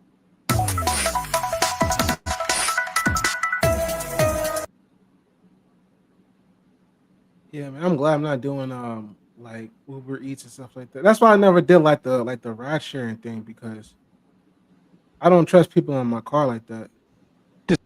Yeah, it's a gamble, but listen, I know people who do it, they never have a problem. I mean, look, if you do the ones where what's the ride where you can get multiple people? Ride sharing or something like that? No, the one where, like, you know how, like, usually you take the one person where they go. It's the ones where you pick up a person, then you pick up another passenger that are all going in the same direction or something. I think like carpooling, right? Yeah, it's like a carpool, and they have, but for Lyft and Uber. Right. Yeah, I know it. Yeah. Yeah, those ones are dangerous. Yeah, because like a lot of confusion, a lot of people, different people in your car that don't know each other. If you could stay away from those, you could probably be all right. Yeah, I was disturbing video tonight of a group of young people brutally. Yeah. Well, yeah, just if you can, don't do that job if you can, if you don't have to. Yeah. Disturbing video tonight of a group of young people brutally attacking a mother and her son. It happened in the lobby of an Omaha movie theater, and someone caught. Omaha. This is Omaha, Nebraska. Who do you guys think did this? Well, it couldn't have been Suns, because Omaha is like a sundown state, right? Yeah, Omaha's a sundown town. They don't allow black people out after dark. White people chase black people in the house once it gets dark. Yeah. Black people willingly go. Black people run from. Black people willingly go with no hassle. Yeah, they're not allowed to breathe oxygen over there. So It's probably white people if it's Omaha, Nebraska, man. Let's see. Some of the attack on their cell phone. Now police turn to KETV Crime Stoppers, hoping to catch the attackers. Just watch the case. Well. Yeah, Well. business as usual. Just fucking sons like body slamming each other. Oh, well. Omaha. Damn. Omaha is finito, man. They done fucking took Omaha, Nebraska. God damn. God damn, you niggas are pestilence. Like literally pestilence. Like a plague. Y'all done took Omaha? Y'all can't let these white people have Omaha? Where the good black people gonna move to get away from the bad black people if y'all keep moving around white people? Shit. I mean, at the end of the day, even Nick Fuentes will make Candace become like your typical son. Like it's all the same shit. That's kind of the litmus test. Like if Ock Nation is sitting down with Nick Fuentes, and Nick is like, "Here's the race pill," and Ock's like, "Yeah, I already swallowed it." That's the litmus test. If you've already swallowed it as a son, then you can, you can claim you know what's actually going on. Yeah, I mean it's just rough, man. God damn, man. Omaha. Just watch the chaos unfold. This is in the lobby of Exarban Cinema on South 67th last Tuesday night about 11:30. Police say the attackers were being loud in a movie and were asked to leave. Well, during that, a mom told a girl who was wearing a red top. Wow. The attackers were being loud in a movie and were asked to leave. Well, that was the first mistake. Yeah, big mistake. Well, it's always the first mistake, isn't it? Because most of the time you don't want to say anything to the son. So yeah, sure. Benign neglect, like the Democrats. You want to practice benign neglect with sons. just because as soon as you engage with them, there's it's downhill from there. Jeez. In a movie and were asked to leave. Well, during that, a mom told a girl who was wearing a red top to be quiet. Then that girl spit on the mom. Her 18-year-old son then told the girl in red that she should apologize for spitting on his mother. And that's when all this broke out. The attackers stomped on their heads, kicked them in the face, attacked them with a large flashlight. Is that When a it was glider over, bomb? the mom had a broken wrist, cuts to her head and lip, and a chipped front tooth. The son. So this white family got attacked by a pack of black niggers at a fucking Omaha, Nebraska fucking movie theater, and didn't hear a peep about it on fucking none of these motherfucking goddamn activists. You didn't hear about it on CNN, MSNBC. It didn't become a story. Could you imagine if a group of white thugs attacked a black mom and her son like that in a fucking movie theater? No, I can't. Yeah, you can't even imagine it, man. Shit is crazy, man. Just beat them like savages and just left. Like, yo, fuck that shit. We out. Like, seriously, man. Like, what the fuck? You niggas got hella privilege. Wow. You niggas got hella privilege. When I say privilege, like, y'all winning. White people not supposed to have to deal with that type of stuff. According to y'all. According to y'all, white people not supposed to have to deal with that shit. That's what y'all say. them with a large flashlight. When it was over, the mom had a broken wrist, cuts to her head and lip, and a chipped front tooth. The son had a large cut on the top of his head and a lot of bruising. Now, I took a number of still shots of some of the attackers. One of them was wearing a distinctive hoodie. A guy in the orange hat actually ran back to the fight so he could stomp and punch. This person, after most of the attack was over, came back and kicked the son in the face. And Yeah, man. That's the thing, man. Once you knocked People out are or some once animals.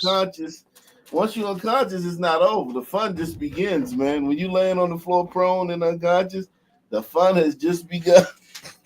Yeah. Is there Son, is there man. any other descriptor that we could use here to help us identify this group? Feel like we're being left out here in the dark. Yo. Primate. this girl first stomped on the mom, then as she was leaving, smashed the flashlight down on the son's head. So a lot of people involved, which means a lot of people know about the brutal attack. No question, some of those kids talked. If you've heard anything, then let Crime Stoppers know about it. You never have to give your name. It's completely anonymous. And besides being eligible for a cash reward, you can help send a message to others that this is not okay. It's too late. You let them in. Like once a certain tipping point, what do they call it? Critical mass of them are there. All your this is not acceptable shit. You gotta say it's not acceptable before they get there, and don't let them come in. Don't accept them. Once you accept them, everything's acceptable. Turn their ass away at the door and shit. Yeah, exactly, man. You try to get all tough after you let 1,000 niggas in your city and shit. It's too late, man. It's way too late. I'm talking about way too late. Think about Omaha, Nebraska is finito. It's a wrap. Wow. Look at the people here. Look at the people they got in Omaha. A celebration of cultures at a local supermarket today. Now, All People's Pantry hosted a group shopping event. Organizers say the event gives people a chance to grab something they've never tried before, also supports local businesses, and bonds different cultures together. I love the fact that we can kind of wrap our arms around one another and say, not just what do you need, because and they let 100,000 niggas in their city. This woman. Yeah. And you gotta feel sorry for her. And it's like at some point, man, like you can't, like you ain't supposed to be you're not supposed to let 100,000 niggas in your city. Not even 1,000. But I think she might do it all over again if she had the chance. Of course, she's a liberal. She's definitely a liberal. Yeah. Black people try to say these people racist. These people are liberals. And the only people who do that shit is liberals. the needs are real. Now, along with group shopping events, All People's Pantry also distributes food every. That's one good thing, though. We do get out of it, though, because when the brothers show up, they start fucking the white women, and we get a lot of fine-ass biracials out of the deal, man. Yeah, a lot of Halle Berrys and shit out of the deal. That's the only good thing about it. Yeah. You gotta wait for them to grow up, though. Food every 3 to 4 months. For more information, you can go to allpeoplespantry.org. Well, Husker. I noticed something, but early in this video, though, look at the service industry. All 3 people at the cashier are black. All 3 people working there are black. At least on this picture, on this frame. All 3 of the clerks are black. So that means black people are there, and they're working class black people. They're not, you know what I'm saying? We didn't send our best, man. You know? We didn't send our best.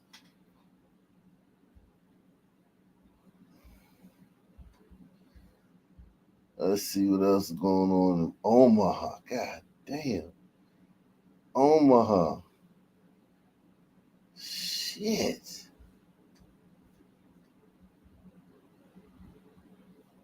That's frightening, man.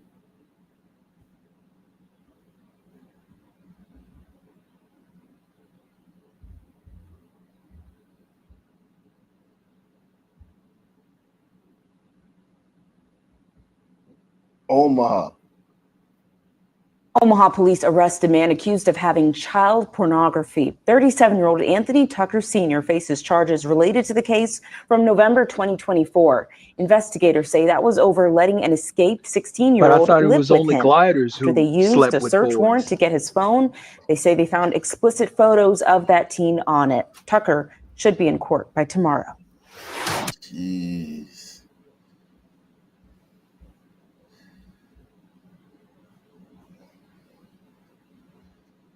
Omaha is finito. God, dog. Yeah, it is. Just like everywhere else. Omaha police arrest this man for allegedly assaulting another man. Officers responded to a cutting when they say 49-year-old Eugene Morris was acting erratic. It happened last night at the convenience store near 20th in Ohio. See, I don't see nothing wrong with this. He in his natural environment, man. This is what the crime should look like in Omaha. Well, really in the whole country, but yeah, Omaha especially. Yeah, this dude ain't do nothing wrong. He just a crazy ass white dude in Omaha. That's what it's supposed to be. Omaha for the whites and Detroit for the niggas, man. Police say Morris was escorted out by a 67-year-old man, but went back into the store and attacked him. The 67-year-old used a Damn, he ain't like getting kicked out either, man. He's like, shit. pocket knife to defend himself. Both went to the hospital with non-life-threatening injuries. Police booked Morris for third-degree assault and criminal trespassing.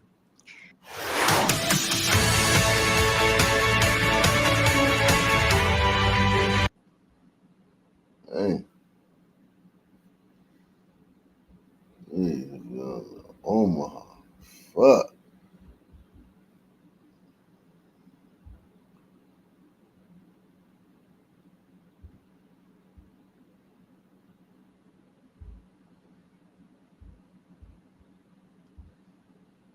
This is this Nebraska country, the Cornhuskers. Cornhusker country.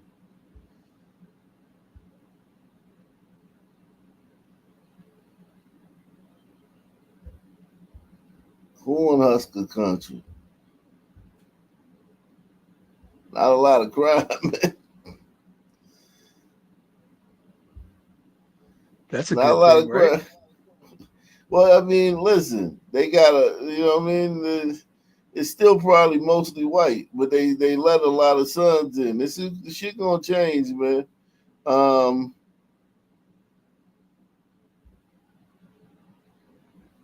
A tractor hits a pedestrian in Iowa, causing serious injury.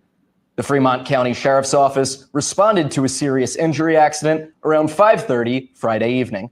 This was in Farragut, just west of Shenandoah. Deputies say a tractor struck a 56-year-old male. He was reportedly working on the tractor, and following the initial impact, it continued to move across an alley and hit a fence.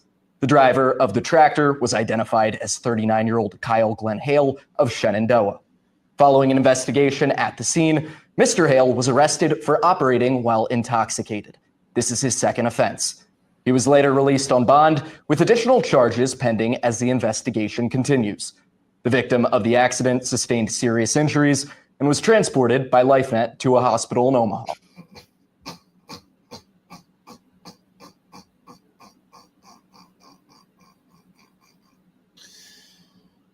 Oh God. Gliders are hysterical, man. Yeah, man. If it wasn't for Sons, man, this would be the front page news, man. In the paper. This would be the biggest thing that happened all year. Oh shit. Oh my God. We bring the excitement, man. You know, we make it fun. We make it we keep it funky. Here go Iowa, another criminal out here. Is this on Brito? Tonight, a former Crime Stoppers Most Wanted is on the run again, this time for stealing an SUV and threatening to shoot 4 people if they stop for police. This Crime Stoppers Most Wanted fugitive was once wanted for drug charges. Now, Daniel Lambert's wanted for being an accessory to a felony and for making threats. That's a fucking Aztec, man. Hey. Man. It's interesting. We ain't seen one of them. Jeez. That's a fucking straight up Aztec, man. Got a bunch of them there too. Yikes.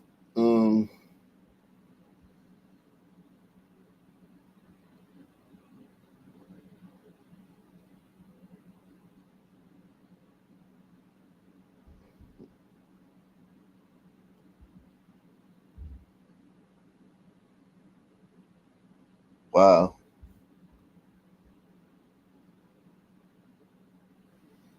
Wow.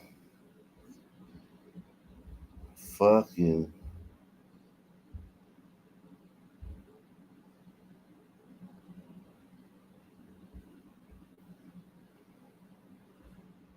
And right at the top at 5:30, a Hialeah man caught on his own Ring camera opening fire in broad daylight. The video just released by the Miami-Dade State Attorney's Office shows what led to a shooting that left 1 man dead and another now facing murder charges. And good evening, everyone. I'm Jim Barry. And I'm Naja Sherman. Thank you for joining us. I don't know whether to say smash or goddamn woo. She looked like a sexy ghost, man. It's like, yeah, damn. Did you ever want? If you ever wanted to fuck a ghost, here's your chance, man. What the fuck is up with her, man? She look weird as shit, man. Charges. And good evening, everyone. I'm Jim Barry. And I'm Naja Sherman. Thank you for joining us.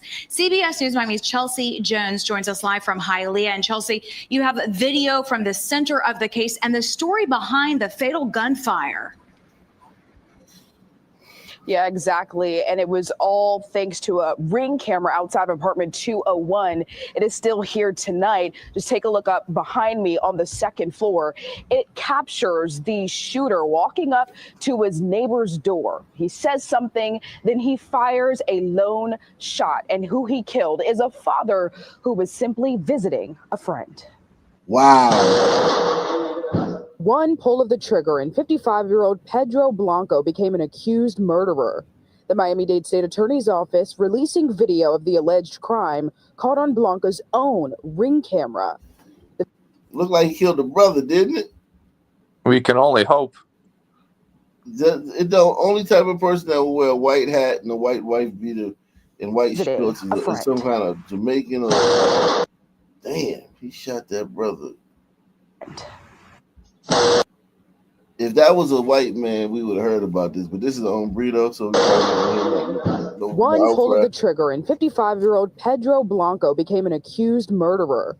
The Miami-Dade State Attorney's Office releasing video of the alleged crime caught on Blanco's own Ring camera.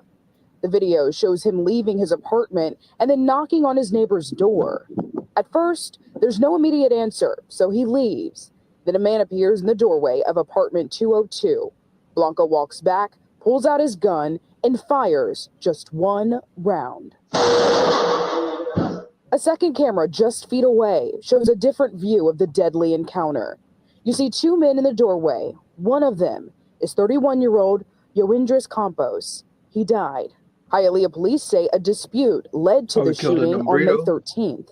This is video of officers swarming the 2 apartments. He probably killed a sun burrito. That looked like a sun burrito. We'll see, though. We'll see. To the shooting on May 13th. This is video of officers swarming the 2 apartments at the center of the fatal confrontation. Raw emotion at the scene. Campos' family collapsing in grief after finding out he was killed. How did I know that was a sun burrito from that grainy ass footage? Yeah, I gotta give me credit, man. I'm listen, ain't nobody watched more video and analyzed more shit than Black Columbo, man. Yeah, that I Listen, like man. that. was like I like pure that. detective work. Yeah. Yeah. Talking about the white, the white beater with the white hat. Yeah, that's Nobody has watched more videos and picked up more traits and more clues and more tendencies than me, man. I'm a fucking encyclopedia, man, Britannica of this shit, crime and behavior shit, man. Well, let's not get too carried away. I mean, if you just bet on black, you still win 80% of the time. Yeah, that's true, but that was a victim. You know what I mean? That wasn't the perpetrator. Yeah, man. Make sure you support the channel, man. Support the channel with PayPal, Cash App, Super Chat, man. We going in, man. Lapsing in grief after finding out he was killed. They say he was just visiting a friend's apartment, but he never walked out. He was carried out in a body bag. Hold you with no bond. Blanco remains in jail. He is charged with first-degree murder. Blanco will be back in court on September 4th, and we reached out to the public defender who represents him for comment. We have not yet heard back. Live in Hialeah, I'm Chelsea Jones, CBS News, Miami. Wow. Smoke, my man. Wow. Smoke that guy, man, just off the break. That's sad, man. That was kind of sad, man. Let's see this. Suspect ransacks bar. Uh-oh. New here tonight at 11, a destructive smash and grab. A suspect causes thousands of dollars in damage at a North Philadelphia bar, and there's... All right. It kind of like gave it away saying Philadelphia.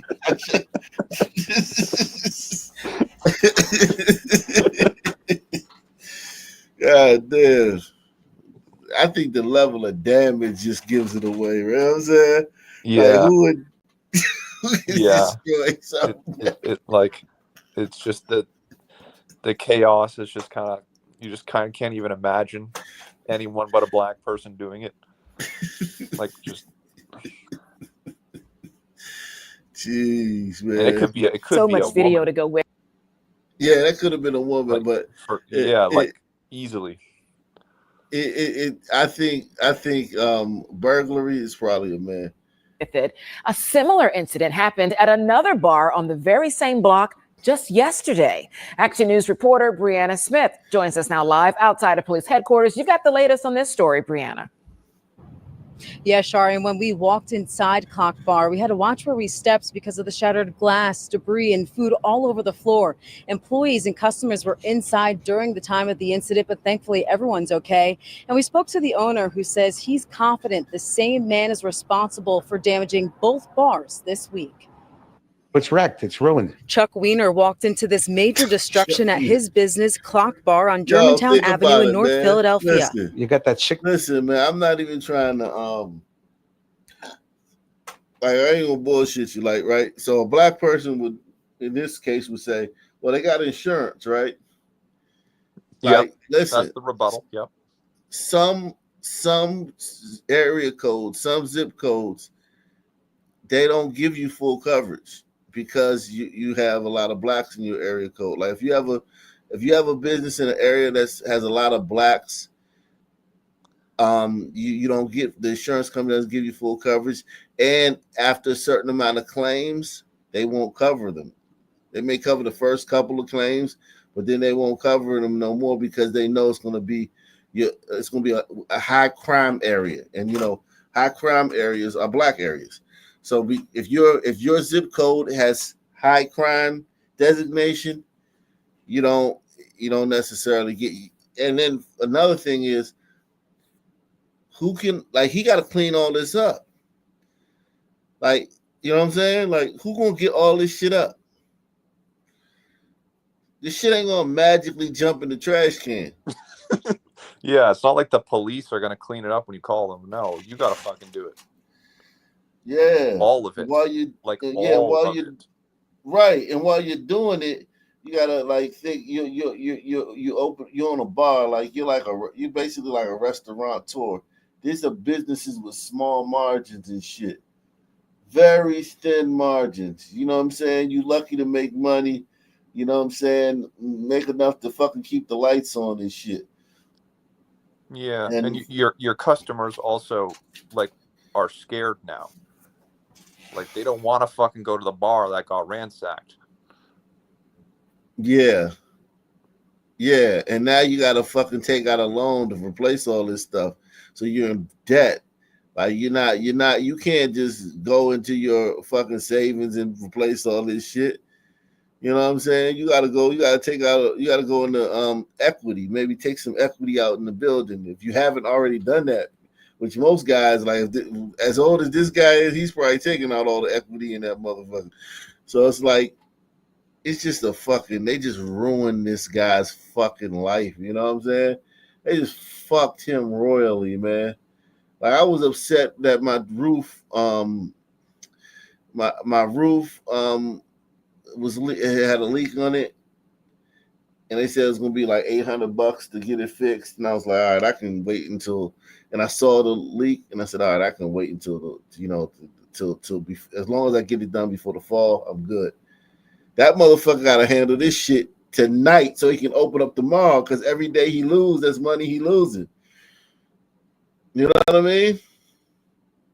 Yeah, well, even if sons could understand these like secondary and tertiary effects, they still wouldn't give a fuck. So it's not like we're teaching anyone a lesson here. No, they don't give a fuck. But it just you gotta have empathy. These people are victims. These people are victims of crime, just like the guy who got shot in the last story. He was a victim of a crime. This guy's a victim of a crime, and to a lesser extent, I mean, he's still alive. He wasn't there when the guy broke in, but he's still a victim. He's still his life is turned upside down. Correct. It's ruined. Chuck Wiener walked into this major destruction at his business, Clock Bar, on Germantown Avenue in North Philadelphia. You got that sickening feeling. I mean, this is ridiculous. Wiener shared this surveillance video of a man he says entered the bar before 5 p.m. on Tuesday and destroyed it. You can see the suspect hurls the register, throws decades-old liquor bottles and food on the floor, shatters the mirrors behind the bar, and then... Before 5 p.m. So they were open. Oh, nobody wanted to grab his ass and throw him out on his fucking head. Because you notice when a lot of these videos, when black people come and start destroying the store, they just either lock the door and start videotaping them, and they call the police. Nobody ever grabs the black person and throws them out on their fucking head. You know what I mean? You notice that? Well, gliders are afraid of sons, and they should be. Yeah. Especially this guy's an old guy too. He can't go fight. But there's got to be. It's a bar, man. There's a bunch of fucking people in the bar. He's not in the bar alone at 5 p.m. Stop it. No, okay, sure, but it's like, I don't know. Gliders are just petrified to that's throw what it these is. fucking monkeys out. They just are. That's what it is. They're scared of us, and we run around talking about racism, and these motherfuckers are petrified of us, and they walk on eggshells around us, and they treat us with kid gloves and get called racist and fucking colonizers and shit. This surveillance video of a man he says entered the bar before 5 p.m. on Tuesday and destroyed it. You can see the suspect hurls the register, throws decades-old liquor bottles and food on the floor, shatters the mirrors behind the bar, and then steals money before leaving. He wrecked the place. It's been like this since 1939. I'm the second owner since 1939. Right. And that... He said it's been like this since 1939, and that fucker came in and just destroyed it.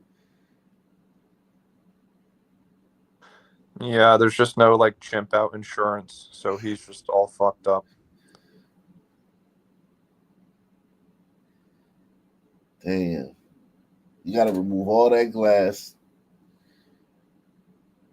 You got a glass behind the fucking bar at a fucking behind the counter at a bar. Yo, you gotta just basically like clean every nook and cranny, every bin, every compartment. Gotta be clean, gotta be turned upside down and inside out, because those little glass particles, you don't want that to get nobody's drink, right? No. You can't just wipe this shit down and sweep up shit. No, not at all. Like this is the only thing worse than this is if it got like genuinely set on fire. This is right under that. Yeah, he's not opening back up anytime soon. No, and like this is the only time this has ever happened to him. Like this never has happened before. Jesus Christ! Like since 1939, in an Arab country, if you look at the ambience, or in China, or basically any non-white country, like they would legit kill this fucking non-Western, non-Western country, they would have hung this guy.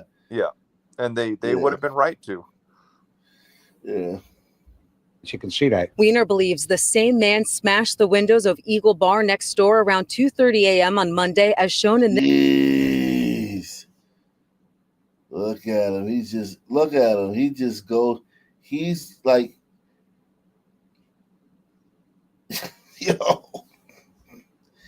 just brazen, like, yo, fuck this. Why you ain't go do this to a black establishment, man? You should have to go do this to a black-owned business, man. Leave these white people alone, man. They gonna lynch you, man. Dang. On Monday, as shown in this surveillance video. Wiener is the landlord of the building. James Coley is the general manager of the businesses. So the other building that he destroyed, that white guy owns that one, is the landlord of that one too. Ain't that a bitch? he destroyed both of two of his businesses. Yeah, no, he's got to eat that shit.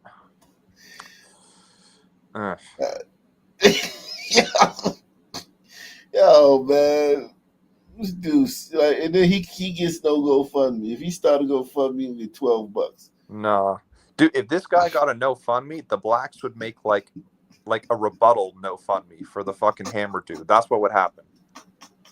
Like they hate the whites so much that they'll make a fucking like rebuttal GoFundMe for this monkey.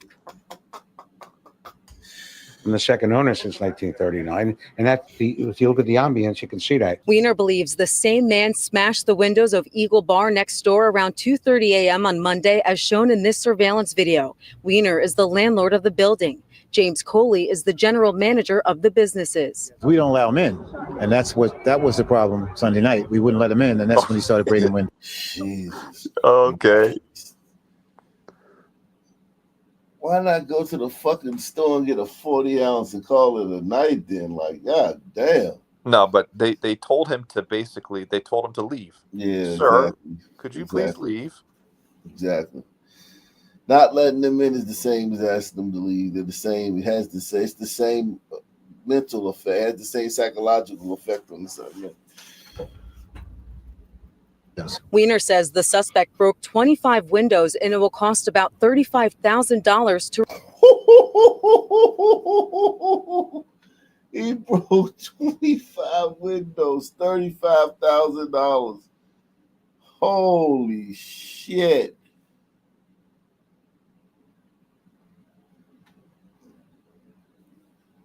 And he not gonna have to pay restitution. Like, he's gonna get probation or something, or they might even throw it out. They're gonna, like, he's gonna plead down to like disorderly conduct and get like probation. The fact that he didn't physically harm anyone means basically nothing is really gonna happen.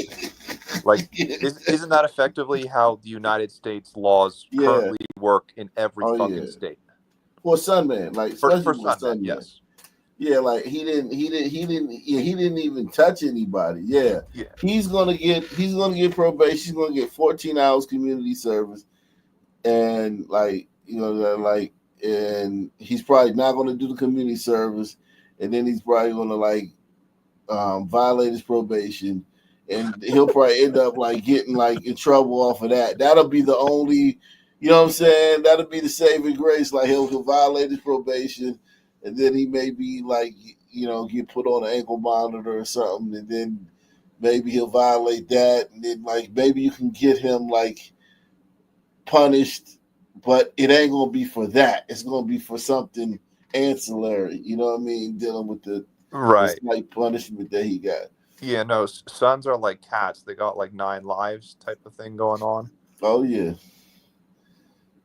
Wow. He cost these people just the windows. Yeah, that's fucking disgusting, honestly. Yo, that's insane.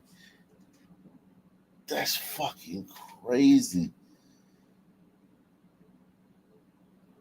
I knew that shit. I knew those windows were expensive, but god damn. Well, yeah, I mean, if he breaks 25 windows and each one's $1,000, that's how you get that price tag. Yeah, $1,000 a piece. And then think about what they did during the riots. Think about how many fucking windows how many businesses they broke the windows up. And this is what they were costing those people. Those people, jeez. And this guy, let me tell you something. This is a high crime area. Look at all these sons hanging around. Yeah. Look, one son here, a son here, 2 sons right here. This is a rough neighborhood, Jack. Ain't no way he got no full coverage in this neighborhood. Yeah. No, they're all cheerleading him too. It's like you said, sons will even if they're 5%, it's like they're 30%. Like they will just post up on the corner and do this shit. Yeah, man. Fuck. On Monday, as shown in That was the problem. 25 windows, and it will cost about $35,000 to replace them. It's sad because it's unnecessary, totally unnecessary, for no reason. After 36 years in management, Coley has never faced an incident like this. He says now they'll lose business at Clock Bar as they spend the next few weeks spending thousands of dollars on repairs. Well, I just hope we can just put the pieces back together and gain people's trust again that the place is safe, because it's been safe for a long time. So we can't just let one individual destroy what we built here. And while they renovate, the general manager hopes the suspect turns himself in. We also reached out to Philadelphia police for the latest on their investigation and to see if these 2 cases are connected. We're waiting to hear back. Live outside Philadelphia Police Headquarters, Brianna Smith, Channel 6 Action News. Shari? All right, Brianna, thanks. And that Good evening, owner, off the top at 6 tonight. that son, man, he fucking voted for Obama. He thinks white supremacy is the biggest problem in America. Blah, blah, blah. He's from Philly. Oh my god. Yeah. That guy literally probably would say that the white guy, the other white guy who was the landlord that got screwed over. If that white guy has too much of an attitude about his business being destroyed, yeah, black guys gonna call him racist. Yeah, he's gonna check him. Yeah, yo, man, we just gotta pick up the piece. If he shows any kind of just he's annoyed with the element, oh, that white guy to act like a storm did that. That white guy literally act like a weather event came through. Jeez. Good evening, off the top at 6 tonight. A one and only exclusive, a man coming straight up to our local 10 cameras and saying that he is the person who stabbed a postal worker in Biscayne Park. And tonight, he is breaking his silence. He tells us he was the one under attack, claiming the postal worker came at him first. Let's get right over to Local 10's Rosh Lowe. He is live outside the police station with this exclusive. Rosh. All right, everyone, let me set this one up for you. Okay, so we're out here, we're covering this story. This was a big story because Crime like this doesn't happen often in this part of town, in Biscayne Park. And we're out here and we're interviewing residents, and all of a sudden a guy pulls up in a Tesla and he goes, I was the one attacked. I was the one attacked. I'm going to the police department. So we followed him there, and sure enough, he shared his side of this story. Hey man, so tell us what happened. Man, not common, guys. I'm sorry. So what did they tell you? I'm going to talk with you guys. Hold on 1 second. Hold on. Just give me 1 second. Just give me 2 seconds of your time. We're there at the Biscayne Park Police Department when this man comes walking out. He just finished talking to police after he says he was attacked by Eugene Mason, a postal worker who was stabbed on Monday. A stabbing that shocked this small community. I asked for 2 seconds of his time to share his story. Sorry, I don't want to run you over. Police sources say he was on his scooter when there was a traffic incident with the mail truck. A fight ensued, and then the stabbing. Mason's bloodied shirt. He has since been released from the hospital. Biscayne Park police have turned the case over to the Miami-Dade State Attorney's Office, who will make the ultimate decision. You were on your scooter and you were cut off and you were attacked, correct or not? Positive. He says that's what happened. In the meantime, it's just absolutely devastating that this has happened so close and to someone that is just such a kind person. residents of Biscayne Park gather. They've set up a GoFundMe for Mason. 100% of proceeds are going to him directly. As we are interviewing the residents, this guy pulls up and tells us he was attacked and he's going to the police station. So we go there and we get video as he waits to talk to cops. We wait. He emerges a free man. And he says, this was self-defense for you? Yeah, I stand my ground. You stood your ground? Positive. As Florida law provides. And that's why you're going home? Have a good one. Have a good one. Never a dull moment on South Florida streets. Can you even imagine this? So we're standing there and those residents, they're on this mom's chat here, 200 people. They're looking at all of this. In the meantime, they've set up a GoFundMe for this mail carrier. If you want to get to that GoFundMe, go to our website. And for this guy, Miami-Dade State Attorney's Office, they continue their investigation. So stay tuned. We're live in Biscayne Park tonight. I'm Rosh Lowe, Local 10 News. Hold on. The mail carrier got $4,730 so far on this GoFundMe. Yeah, that's still pretty far away from $35,000 fucking dollars. No, I'm talking about for the mail carrier. The mail carrier on this one. They got stabbed. He got 4,000. Salute to Eric S. Man. He says, one of my best friends that runs a GM dealership says his insurance only covers a natural disaster. Salute to Doug Chunks. He says, in the words of one of my favorite shows, it's always sunny in Philadelphia. Ain't that right? Ain't that right? Always sunny in Philadelphia. I have never seen a full episode of that show, but I did. I saw a piece of one episode. Danny DeVito. I love Danny DeVito in the 80s, man. Danny DeVito was the man in the 80s, man. You had to be there, man. The search is on tonight for a brazen burglar. Philadelphia police say he hit at least 6 businesses in one night. Surveillance pictures of the suspect show him wearing a white mask and thick gloves. It's Monday night. Rick is off. Bray Hall is joining us. The big story on Action News is a burglary spree in West and Southwest Philadelphia. Yep, police saying that it happened on Thursday. They say the suspect focused on restaurants, getting away with thousands of dollars. Action News reporter Walter Perez live for us now in Southwest Philadelphia with the details on this burglary spree, Walter. That's right, Shari and Gray. We're outside one of the businesses targeted, and the owners say, lesson learned, they will never leave behind cash again after business hours. The hope now is that someone can identify the person responsible, but as you'll see, that might not be very easy. As you can see, this burglar went out of his way to conceal his identity. Yeah, These surveillance images show him. You're not gonna get him. Yeah, he did a good job. Well, you can see his skin though, isn't he black? No, this is gloves. No, go. Oh, go, you go. talking about right here? No, go back to the first image. Look at his neck. Oh yeah, that's true. Yeah. He's black, but you can't find out which black person he is. Shit. Yeah, and it could be any of them, like literally any of them. So, Hey man, I was here Yeah. last night, man. that's true. That Okay, was so that me. leaves you and you. Yeah, you're out. And that other fucking Oh. dude, because he was too busy smashing those fucking windows. Yeah, that's true. Very sad as well. Police say that a 15, 18, and 19-year-old were shot in one of several shootings that happened overnight. And tonight I spoke with someone who heard the gunshots ring out.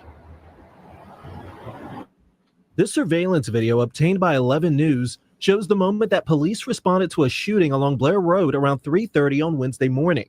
I just knew something bad had happened. Olivia Jacobs lives in the area, heard the gunshots, and saw the response. I heard a bunch of gunshots and it woke me up in the middle of the night. I just kind of sat there and waited, and then I heard a car like speed off.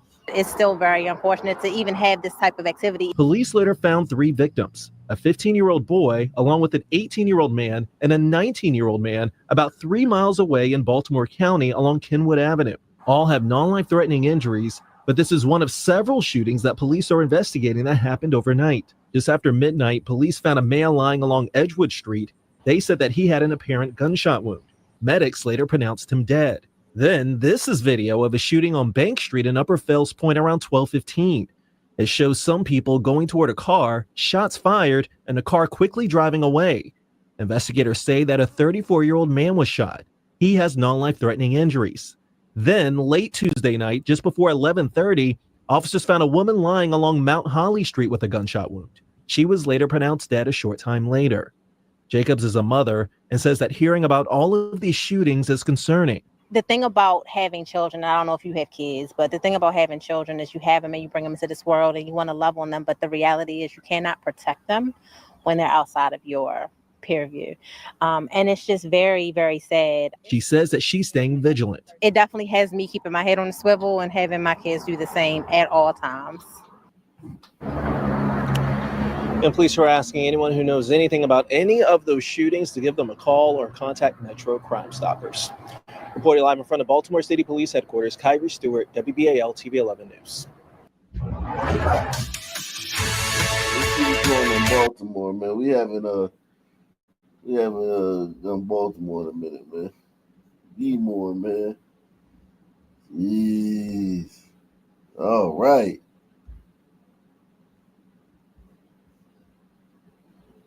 Salute to Big Larry. Big Larry is in the building. Shout out to Big Larry on the channel. Heavy.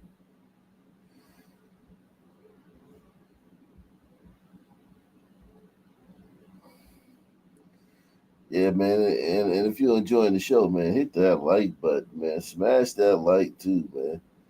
Yeah, smash that like, man. Smash it. Let me see. Did I? Oh man, I went back to the same one. Shit. Baltimore, man. We haven't been to Baltimore. Spent some time in Baltimore in a while, man. Are you familiar with Baltimore, new guy? Being that you from Canada. I mean, I know that all the blacks there like have like an F. Like none of the children can like even do basic math. Okay, yeah. Despite the fact that doesn't the federal they get government the most funding. Yeah, spend the Maryland most gets money? the most funding. Yeah, they get the most funding in the country. And none So- of the kids can read or do math. Well, none of the kids in Baltimore, and the black kids in Baltimore. Oh yeah, no, it's just the black kids. Like the other kids can do fine, but they don't really say it that way. Like Yo, man. sons do this Yo, shit. It's black fucking people, annoying. he's cooking y'all, man. Black people, this man is cooking y'all, man. It's in the most matter-of-fact way, man. Just cooking you, man. Oh, my God. Don't you Many notice council members representing this area have been asking for this for a while. Now the GVRS is in 5 police districts. Those districts, the Western, Eastern, Central, Southwest, and now Southern. This is video obtained by 11 News of a shooting on Bank Street in Upper Fells Point. It shows some people going toward a car, the flashes as bullets are fired, and the car quickly driving away. Police say a 34-year-old man was wounded. He has non-life-threatening injuries. Neighbors shared pictures of the damage to a house window, a wall, and the back of an SUV. Police officers are investigating. This is in the department's Central District, where officers are working to reduce gun violence. The shooting happened hours before the city announced it is officially expanding the group violence reduction strategy to South Baltimore. Yeah, these people have no fucking shame. Like, they are genuinely fucking awful, like parasites. No fucking shame, dude. Look at this shit. All these fucking sons are up here pretending that not basically every single fucking person in control of the city is not a son. Like, this is bullshit. Yo, look at this shit. Like the white liberals up there, they're like it's just. And then you got the thugs with the programs and shit. You can spot them because they dress like teenagers. Yeah. and these fucking sons, they do this. It fucking pisses me off. They do this shit where they'll come up here and they'll say our children, blah blah blah, as if any other color of people, you know, have an F on the report card in every subject and are killing each other.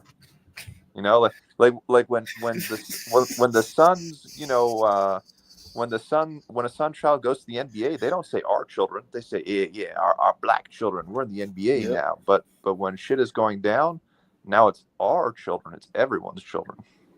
Yeah, they don't like to share. They only want to share when it's bad.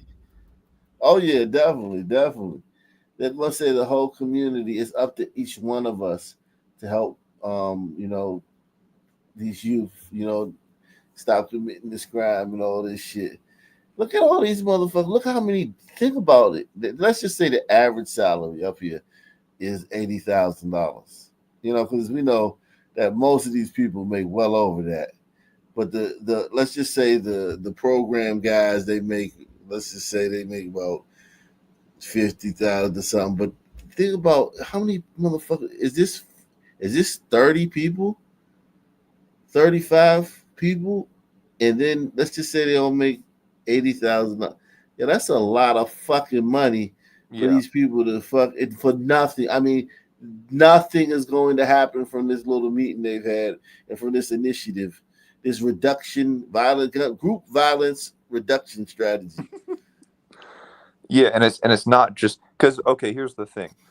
Maybe at least if it was literally just Baltimore, we could, like, you know, kind of handle it.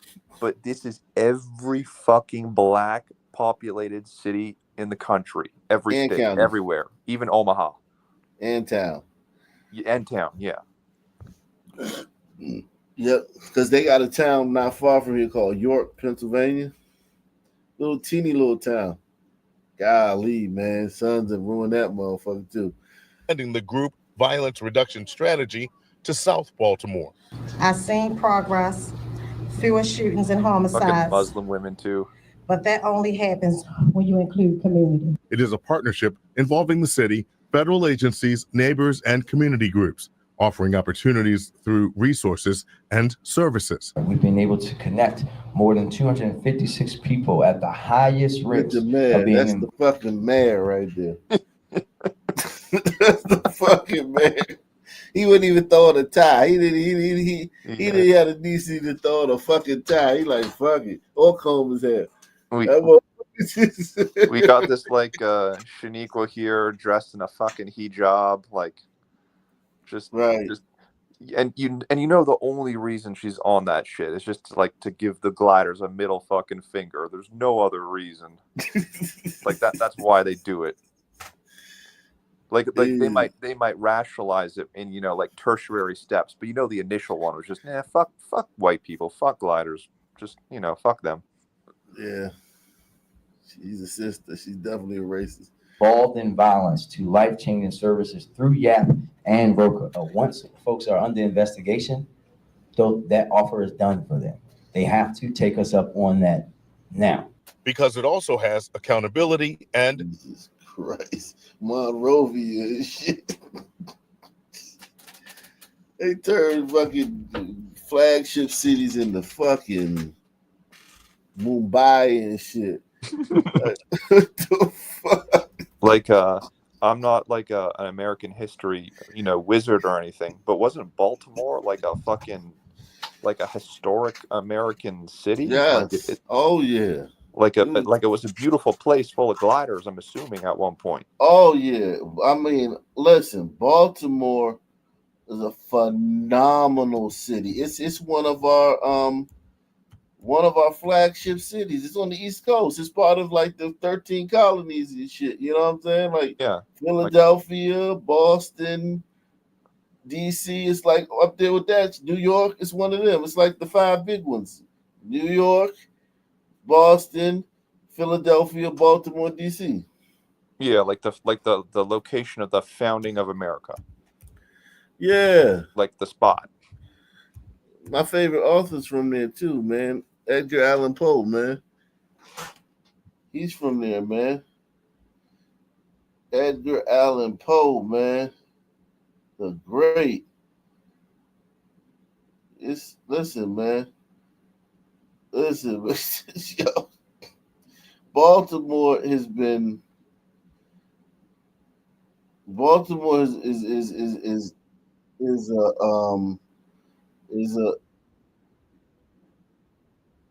a flagship city. Let's see. Let me take you back. Well, Ak, how did the Suns get there? Because weren't like basically all the Suns in the southern eastern portion of the United States up until basically like the 1900s? Yeah. 83% of blacks lived in the South. So how'd they get to like Baltimore? The Northern Migration. Like my family's from North Carolina. My FBA side, they're from North Carolina. They came to DC in the 20s and 30s. I think the 30s. In the 30s, they came to DC from North Carolina. And North Carolina is not even the deep South. Like people from the South don't even consider like North Carolina like the South, but it's the South. It's not the East Coast. And you know what I mean? A lot of people from DC are from either North Carolina or South Carolina. So I would assume that Baltimore, I don't know because I don't know a lot of people from Baltimore, but I would assume that it being 40 minutes from DC, that's where a lot of people came from, North Carolina and South Carolina. Let's see. Let's eat that. See, I'll tell you what. I'll give you Vermont and Connecticut if you'll give me. Don't do it. Oh, you'll give me hell. I'm gonna hold on to this until you die. I'll give you a better deal. Lots better. Here. Oh yeah, you got a better deal. What? Yeah, trade. Let me see. All you do is talk. Would you pour a drink and let me go? All right, would you do that for me? For more than 3 decades, Americans have played a board and dice game dealing with the buying, selling, and leasing of properties and the creation of monopolistic blocks of housing. Each player's object to squeeze his opponents dry financially could be accomplished by raising the rent on his property so that each move by an opponent could be a potentially disastrous one. It's your turn. Go ahead. Right. Community chest. Today in Baltimore and other large cities, the game of economic disaster via housing is played not on a board or with dice, but with real bricks, mortar, and people. And the loser may get stuck with something like this. I got a free parking. Yay! $500. I counted it before. No. It is not. No one owns free parking. I got it. Hey, by the way, I passed go 2 times. Most poignant is the fact that the for real game of housing has so many losers. So many that it might be called the cruelest game in town.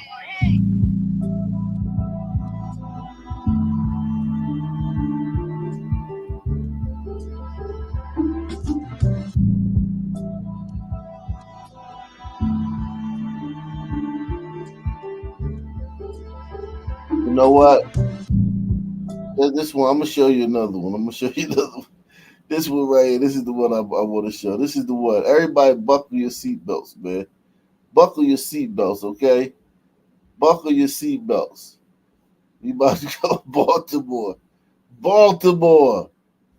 This is you. You want to know how the black people got here? You want to know the history of Baltimore? Right here. Hold on. Oh no, hold on. I gotta switch to the other one. My bad. Let me go to.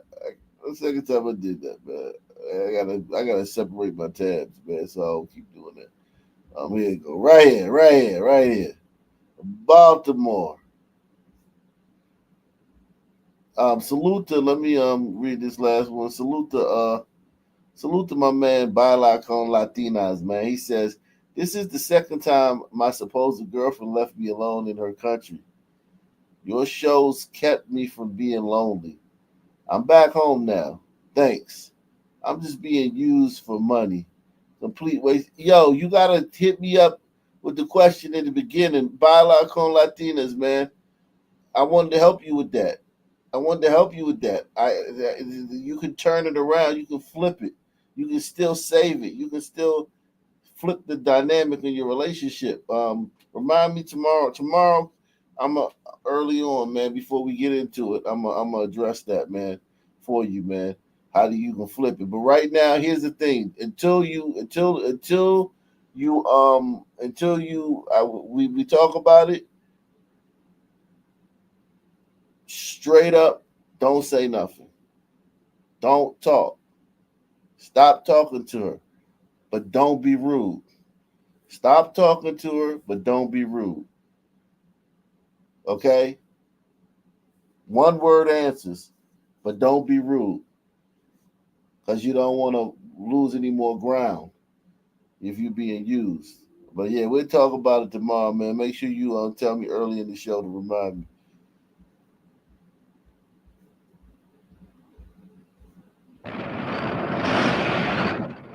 Downtown Baltimore, late afternoon. Some business offices are already closed. Others are about to release their employees, and the city seems alive with people and activity. A bit more than an hour and a half later, on most nights, the city seems dead. In the evening, the one-way trip for most people is out to the suburbs, either because of fear, inconvenience, or a belief that downtown Baltimore offers little in the way of entertainment. Few persons return to or remain in the downtown area after dark. You hear that? You hear that, new guy? I wonder why. What's the reason? This is 1972. So that means that it's been like that for a while. You know what I'm saying? Like Hold on. 1972. Whoa, hold on. I thought the blacks were behaved back then. Yeah.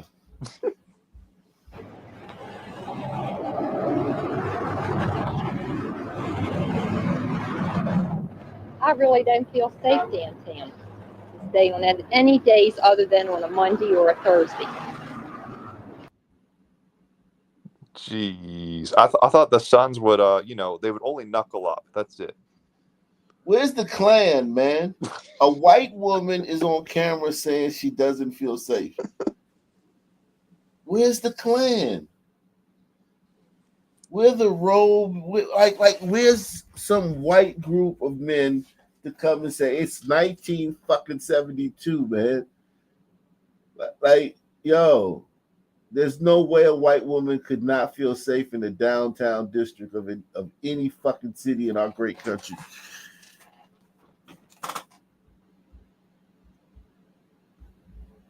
I really don't feel safe downtown. Stay on any days other than on a Monday or a Thursday. I really wouldn't come down with the crowd this evening, and that's why we're downtown tonight. I don't feel safe coming downtown at night either. Some of my friends do, but I don't. Yo, are they purposely asking white women for effect? Like, are they trying to stir up racial resentment? Because your woman is like, even though the racist woman is like, it triggers the protection the protection gene in the men. It triggers that. Like, it's a beautiful woman right there, right? Oh yeah, she's definitely got a target on her back. She's not safe downtown in 1972. Like, yo, you don't even hear white women talk like that now. No, you know what I'm saying? Not at all. Jesus Christ. Fuck. At night either. My friends, some of my friends do, but I don't. I don't even feel safe in the daytime. Irrational or otherwise, whether a product of fantasy or TV stories, the crux of most people's reluctance to patronize downtown Baltimore after dark is fear. Fear of crime, fear for one's personal safety. Yet, despite the headline, Definitely smash. Definitely smash. Like, shit, put your dick in a time machine and send it back to 1972. Look at this shit. Look, they were breaking records and committing homicide. Like, look at this shit. Like, it was the same shit. The same headlines as today. I wonder if they had a group violence reduction fucking meeting back then, too. Mayor William Donald Schaefer has issued repeated pleas for more persons to use the facilities of downtown Baltimore, calling it a safe place to visit and enjoy one's leisure time. Is he right or wrong?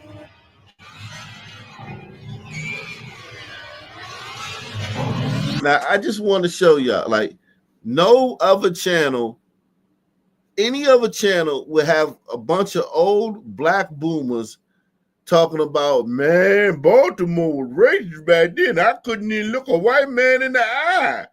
If I look a white woman, if I whistle at a white woman, it'd be strange you hang from a tree. We the only channel that bypass that shit and go straight to the source. Press 1.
This is George Rogers. Downtown Baltimore, safe or unsafe after dark? This is an interesting question, the answer to which affects the economic and social health of our entire metropolitan area. Downtown Baltimore. Well, first of all, what is downtown Baltimore? Is it all the territory within the city limits? Is it the area south of North Avenue? What do people mean when they say downtown? According to the Baltimore City Police Department, the downtown Central Business District is a small rectangle, bounded on the north by Saratoga Street, on the west by Utah, the south by Lombard, and the east by St. Paul.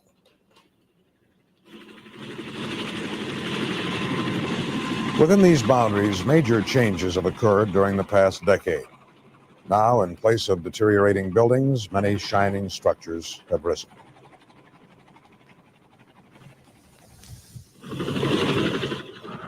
There are overhead walkways, broad malls, fountains, places to bask in the lunch hour sun and enjoy life in what seems like a truly big city.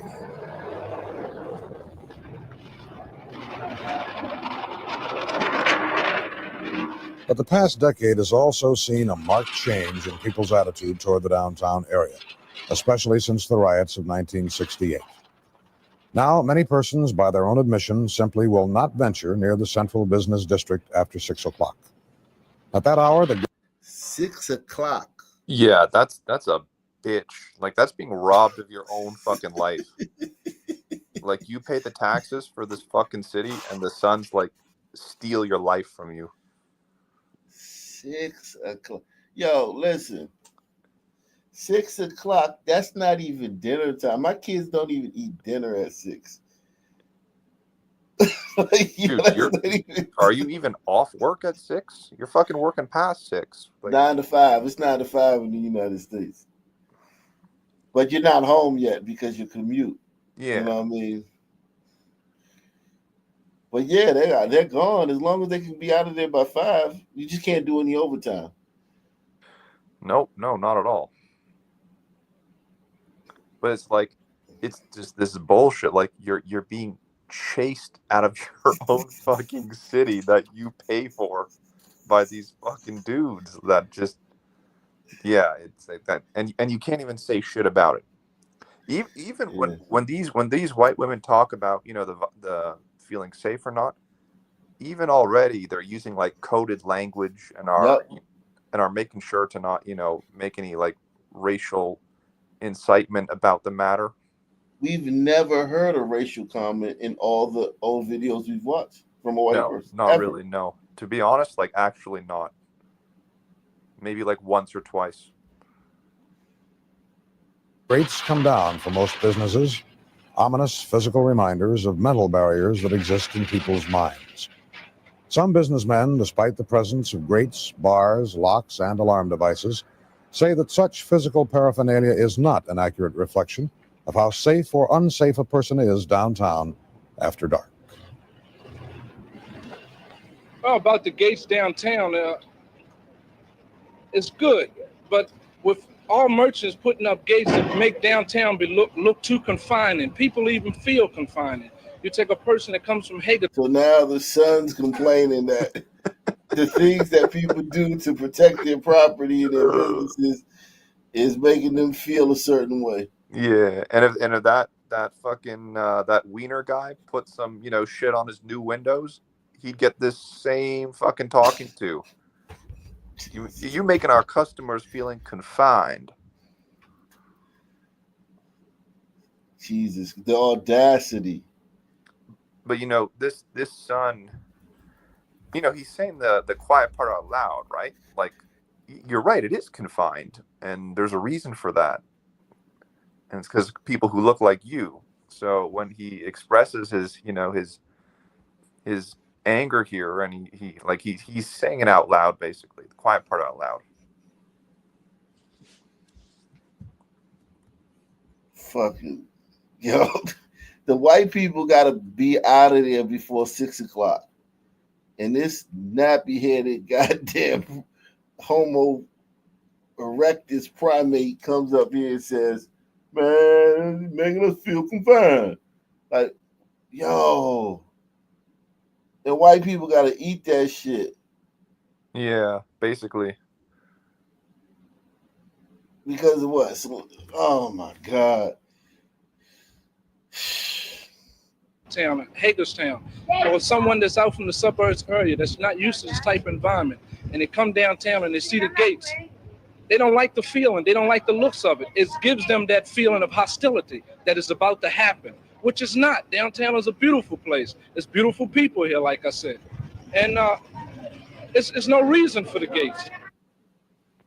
I think the biggest problem that the businessman has to overcome is the fear of fear on the part of many people. By that I mean downtown is a very safe place. It's probably one of the safest places in our entire metropolitan region. And yet many people do not think that it is safe. So that they're really fearful of something that is not valid. And it's a continuing concern of the business community as to how that fear can be overcome. Other businessmen, while not disputing the claim that fear is often greater than reality, are equally quick to point out that economically, downtown is a wasteland after dark. Whether a person is statistically safe or unsafe, they say, makes little difference if the average shopper has adopted the attitude that anyone who ventures downtown at night is foolhardy. This attitude, they point out, is reflected in sales figures that have declined for nearly all businesses in the heart of Baltimore's downtown.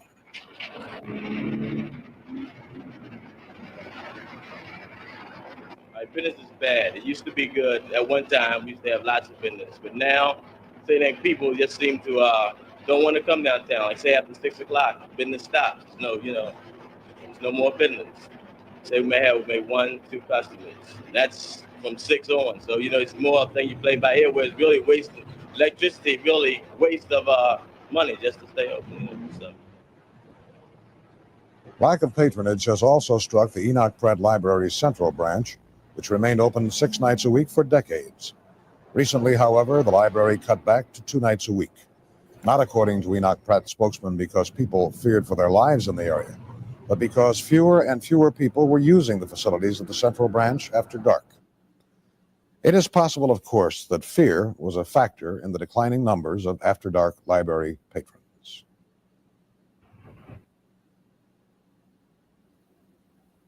Wow. Another example of downtown's declining fortunes may be found in the example of the Mechanic Theater. When it was built in 1966-67, the Mechanic was regarded as a first-class attraction that would bring Baltimoreans 52 weeks of top entertainment every year. Results have been disappointing. Not only has the Mechanic remained dark for weeks at a time, it has often booked attractions that might charitably be described as having marginal cultural value. Some local businessmen state that the entire downtown will sink or swim on the quality of shows brought into the Mechanic and the Civic Center.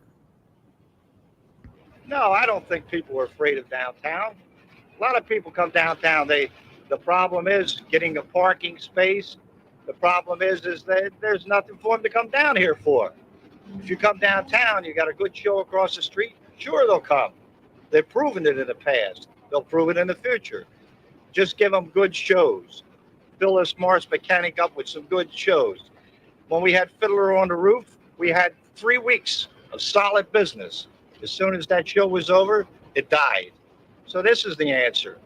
Good shows. Bring the sports people into more contact with the people. Bring them into the Civic Center. Have a big Mardi Gras. Let the people in the rest of the country know that Baltimore exists. There's where our problem lies.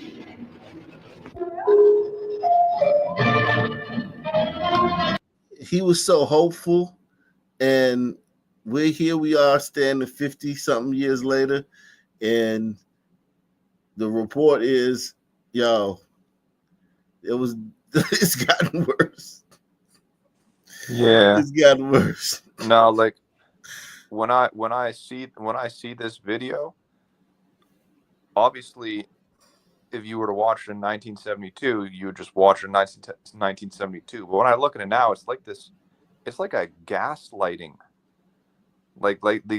These gliders are just being gaslit into making every excuse as for why people don't want to be near a heavily, populated black area downtown at night. Yeah. It's about the shows. Well, here's the thing, or it's too. about the fear of fear, like just gaslighting gliders into what all of a sudden, like we can't know if a place is dangerous or not. Like people have intuitions, and you can read crime statistics. It's, like what? It's just ridiculous. Yeah, man.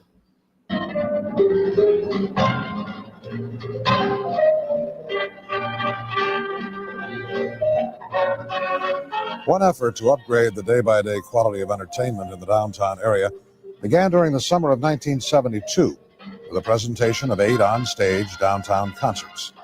The series, which took place in Hopkins Plaza and featured big-name entertainers such as Lionel Hampton, Charlie Bird, and Muddy Waters, drew single crowds of up to 10. All black acts. Listen to the acts that look at the crowd, but listen to the acts that they got. I mean, golly, man.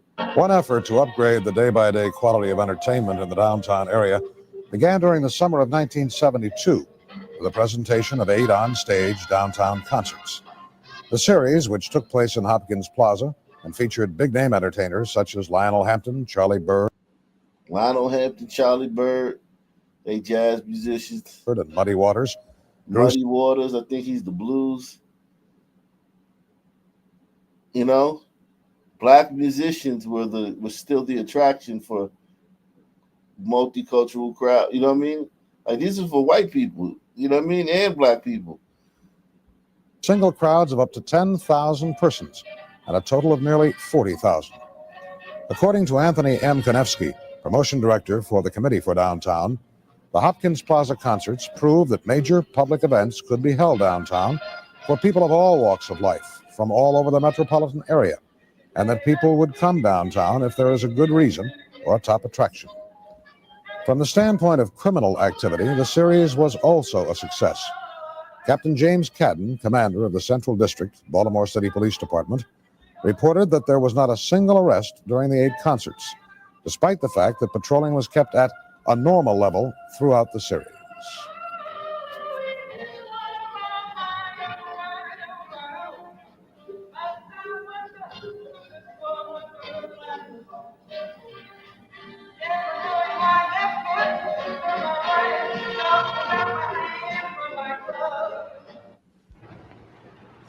Of course, one must put the term normal patrolling into perspective when speaking of the Central Business District.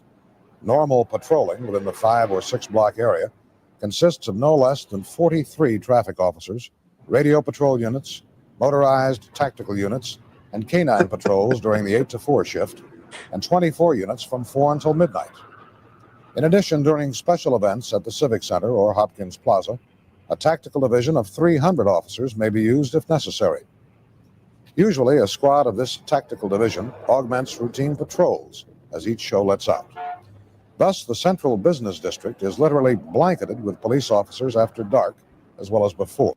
So they was over-policing back then. Like, did you hear his list? That sounded like a fucking tour of Iraq. Like a full-on military unit with fucking policemen with German shepherds walking around. Right. So that's how it's got to be in order to get 0 arrests during this show. It's got to be like a military operation. Yeah, you have to convince them. Look, I know you guys run downtown, but tonight there's a show. Don't even think about it. Yeah, we gotta convince these gliders to come back. So yeah, you can't do shit, and we got the military out here. Don't scare the gliders. A glider got to see like a cop, like every half a block. Not even every half a block. Like a glider got to see a cop like every 10 steps. Like it's safe. Like that's and listen, 10,000 people to come see a show, outdoor show. Think about what that brings to the downtown district. All those people are gonna buy something. Yeah. At the stores down there. That's a great thing. You can't have sons ruining that, man. This concentration of men, machines, dogs, and communication systems resulted in a decreased incidence of crime within the Charles Center area during the first 6 months of 1972, and there were no reported homicide or rape cases.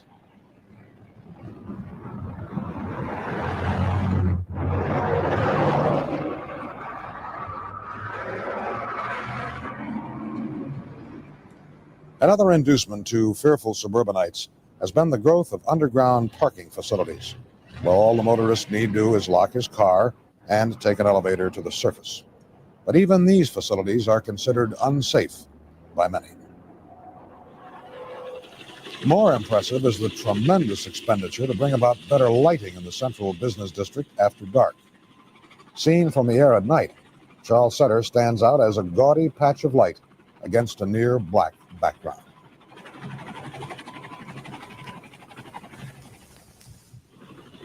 From ground level, the brightness is even more pronounced.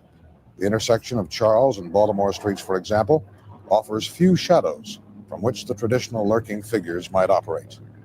As a result, some persons have indicated by their presence that they would be willing to come back to the Central Business District after dark if there is a solid attraction. Thus, though many Baltimoreans persist in avoiding downtown, the completely negative attitude following the 1968 riots is being replaced by a more optimistic tone. The fact that one day I had my pocket picked. I like the number of stores downtown. You can shop from one place to another, park in one spot. I go to University of Maryland Night School at Lombard and Green.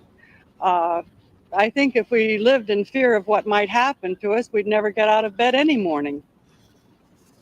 Okay, I just feel that downtown is as safe as most neighborhoods can be, if you can call a neighborhood safe, because you can see policemen downtown. You even see during the daytime, you see walking policemen, dogs, especially in the Hopkins Plaza and the Charles Center.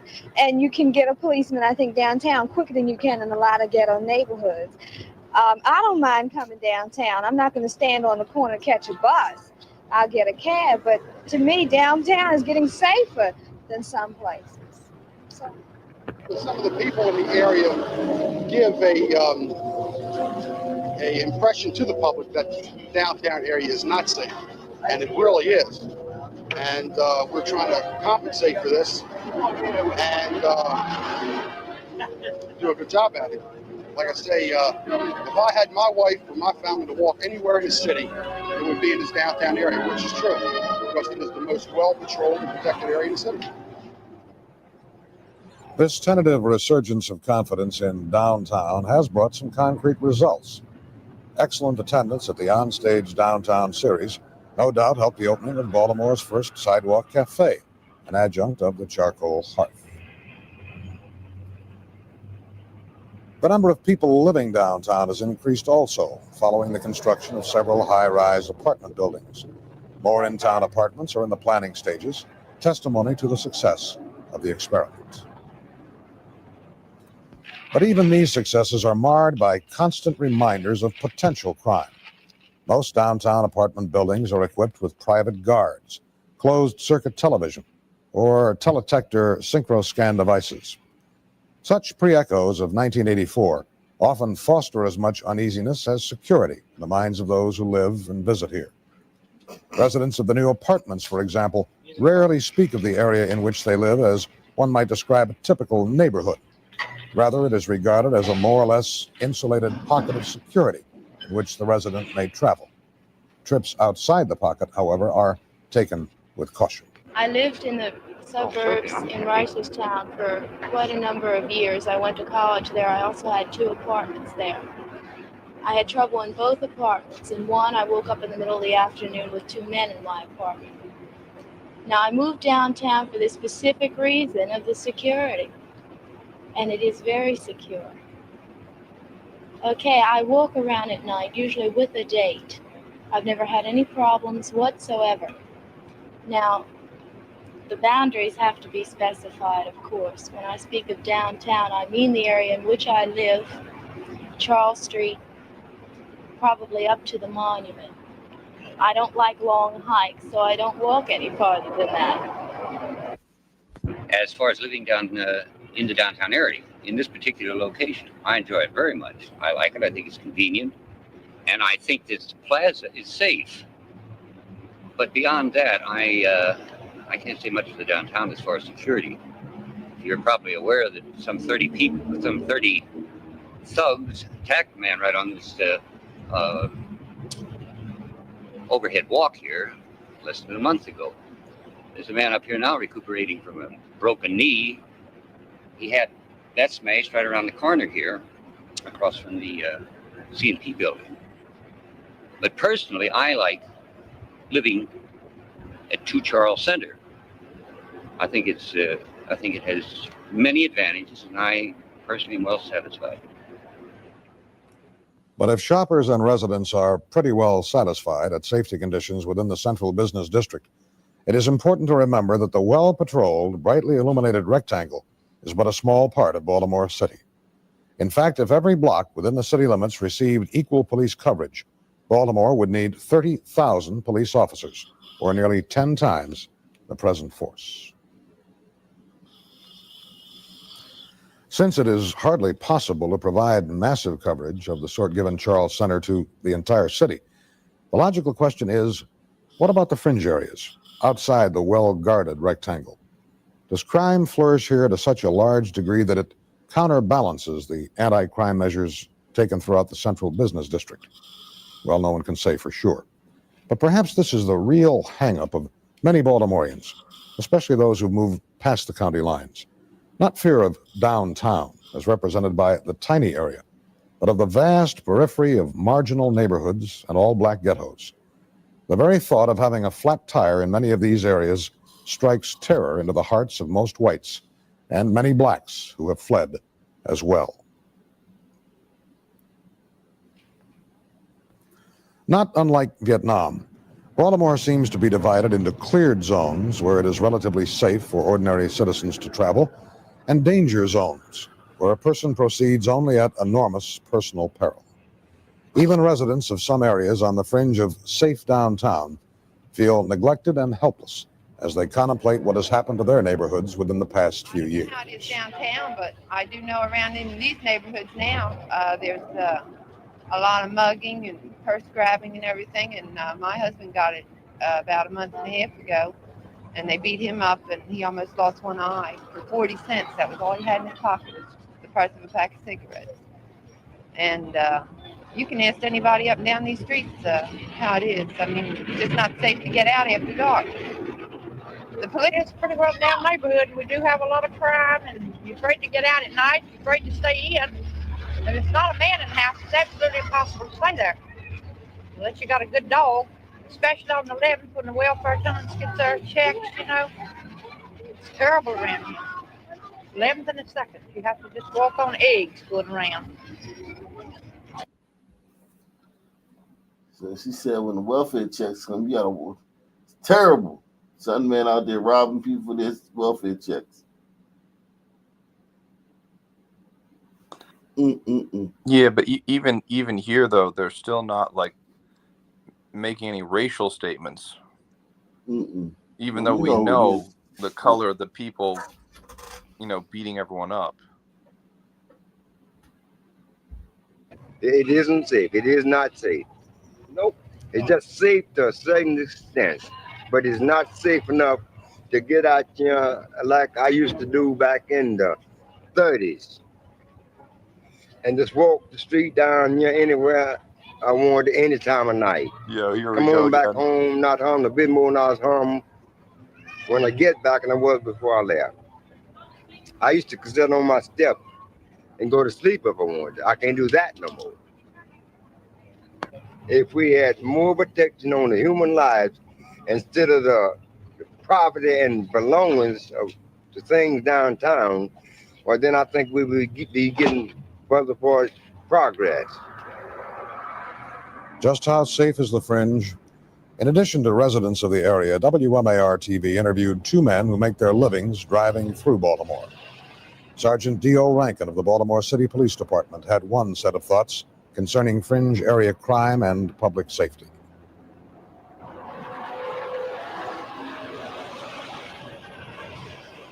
On the other hand, Jacob Siegel, a cab driver with more than 25 years. All right, so yeah, man, I think you got the gist of it, man. Sons were attacking, robbing, mugging, and even killing white people, and all over the city and downtown as well. And downtown became a no-go zone for gliders after 6, unless there was 300 cops down there for a concert. With German Shepherds. With German Shepherds. But according to that last son there, it was good in the 30s. So it's like 100 years ago. Yeah. No matter what, it was always better 30 years ago, apparently, in the son Babel mind. But he's a son. In the 30s, it's supposed to have been worse for him, right? Yeah, yeah. And I know there's always that weird duality here. It doesn't make much sense, does it? It's better, but it's also the KKK is around every corner. It's like, which fucking thing is it? Jesus Christ. Yeah, we couldn't find one white person to say even like something slick about Sons. Like, No. just like drop a sub tweet or something. Nothing. Wow. Gliders was in their place already in 1972. Gliders had already been like, and I know that some people blame it on the Jew screw and shit. I don't know about that. Yeah, but them gliders look like them gliders look like they had been, tucked in the bed and teeth brushed and they was rocked to sleep. You know what I'm saying? And it read them a bedtime story and rocked them straight to sleep. Like, yeah, they would and think about it, man. Like a group of men just fine with their women saying we can't go downtown because of another group of men. Another group of men has us afraid to go downtown. And not one white man was like, oh, yeah, rebel yell, yeehaw, get the red pickup truck and red flag, let's go down there and handle this stuff. But none of that. Just like, hey, what can we do to trick gliders to start coming back downtown? Yeah, I mean, well, that's why there was segregation, because it's like, if the predator is right next to you in society, like, what can you do? You can't really do all that much. Like, it doesn't matter how much higher the white IQ is than the black one. If you literally are, if I club you upside the head with a fuck you, exactly. Really What does club, it matter? I mean, no matter how, and then especially if you're cucked. Like, think about it. If you got a really high IQ, but you've been like stripped of your masculinity and your voice, you know what I mean? It's like, what the fuck does it matter? It actually benefits the lower IQ person because he'll act, he'll take action, he'll protest you putting up gates to preserve your property. You know what I'm saying? You don't even have the gall to say, hey, stop assaulting our women when they go downtown.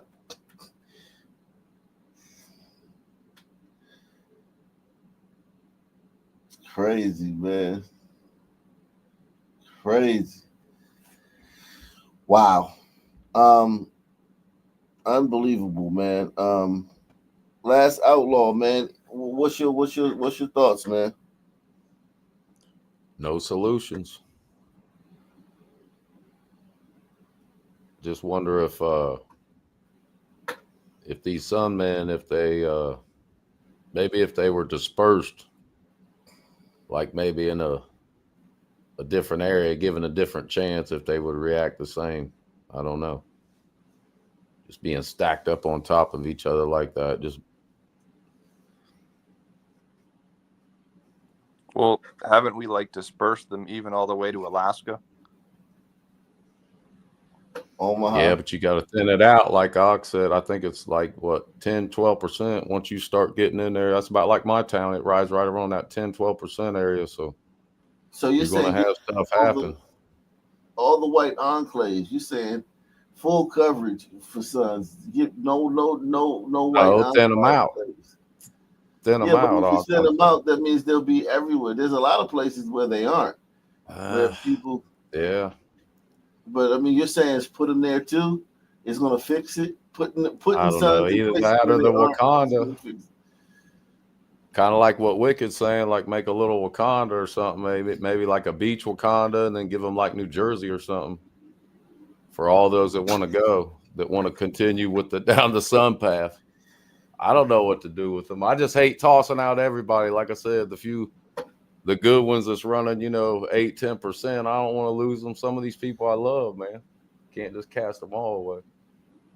Yeah, nobody's saying that. Nobody's saying cast them all away, but we're saying that, like, even in 1972, like, gliders Yeah, were my already. bunkie in boot camp in '93 was from West Baltimore, and he used to tell me stories at night. Man, it sounded like hell on earth. Cockroaches the size of Texas. I mean, it was just bad. He was happy to be eating 3 times a day in the Marines. Put it that way. Thankful. Mm. It was rough. I felt bad for coming from the great life I had with 2 parents and 60 acres and grandmas and mammas and all that loving on you. It was a great life, but other people, they had different experience.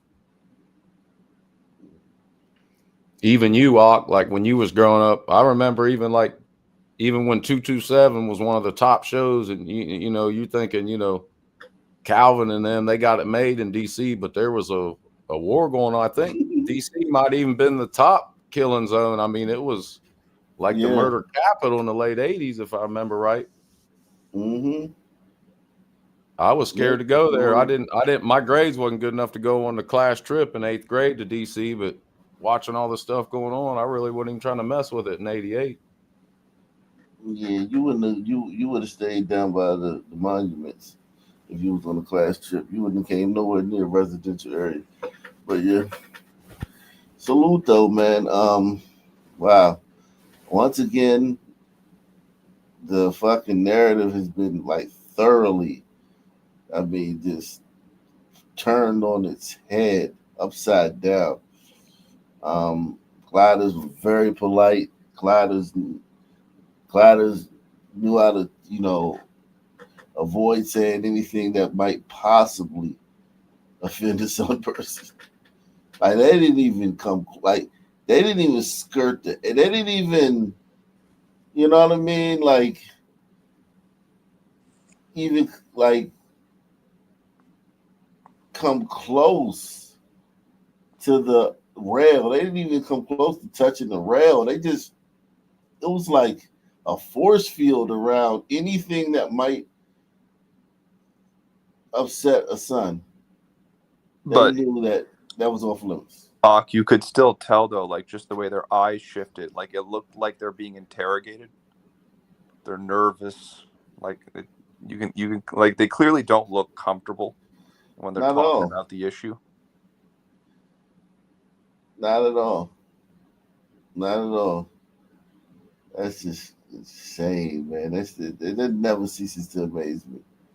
Like it never ceases to amaze me. Like God damn, I grew up thinking like, yo, like my parents and my grandparents were like literally like dogs. You know what I mean? Like you could just hit them with, like you're a white guy, you just come by and hit them with a newspaper upside the head. You know what I'm saying? You know what I'm saying? We just like seriously, No. like that's how I grew up thinking, man. No, come on. Like black people are scary. Let's just be honest. Like gliders just are not trying to be near black people, period, if they don't have to be. And that was the thing that I realized that the older people in my family were mad about. That gliders didn't want to be around them. Now I understand that that's what it was, because segregation, and they were really upset about segregation. Yeah, because like segregation is telling you to leave the bar, please. Hi, Mr. Sunman, could you please leave the bar? That's what segregation is. Yeah, exactly. So like the Sons were fucking hurt about that because they know, because again, it's kind of like the race pill, right? Like if the whole society wants to segregate from like 15% of the population, they're basically saying it because you're like subhuman and you have like violent genetics and et cetera, et cetera. That's kind of what you're saying, right? And so, yeah, the Sons are going to feel offended by that. Some of this new guy, how much do you think, and what's your opinion on like as far as religion coming into play? Because I know, like for me, like I said, I'm 51, and that golden rule was enforced in school. I grew up with Methodist, and like that was really enforced. Like, we were abolitionists and, like Presbyterians and stuff. Like we were taught to, just make sure you treat. And I think it was innate in all of us to maybe treat the Sunmen with kid gloves. Even back then, it was like what you're showing here. It was kind of like whether it's just to not deal with them or just we were just already just programmed that way to be extra nice and pretend that we're not seeing what we're seeing. Well, I mean, when I look at Christianity today, it seems like it's what you just described, but on like fucking steroids. It's all about being nice and being a cuck and bringing brown and black people into our country and waving an LGBT flag. So, you know, Christianity and the message of Jesus Christ has been like thoroughly co-opted. Yeah, it's still in me, man. It's really not supposed to be that way. I know. It'll get you killed. That's for sure. If you go to the wrong spots. Yeah, that's why I always say, I don't say this as much as Fisherman does, obviously, but like, man, Christianity for gliders to me is like, it's kind of like a death sentence. It's not helpful in this like globalized world where, you know, you can put people on planes and bring them to your country to replace you. Well, it's been hijacked here in the States too, because like even the Methodists now, we're doing the damn LGBT stuff. So the Presbyterians are doing it. So I'm just non-denominational at this point, but yeah, no, that's a fucking mess. The only like positive I can think of is that certain sects of Christianity have really high fertility rates. Like I'm thinking Mormons. So, you know, at least those white people are, you know, have a high birth rate. But other than that, I'm not seeing how Christianity is at this point doing much to help the gliders situation. The evangelicals too, like when you got the Joel Osteens and all them weirdos, like that you see it's a money grab.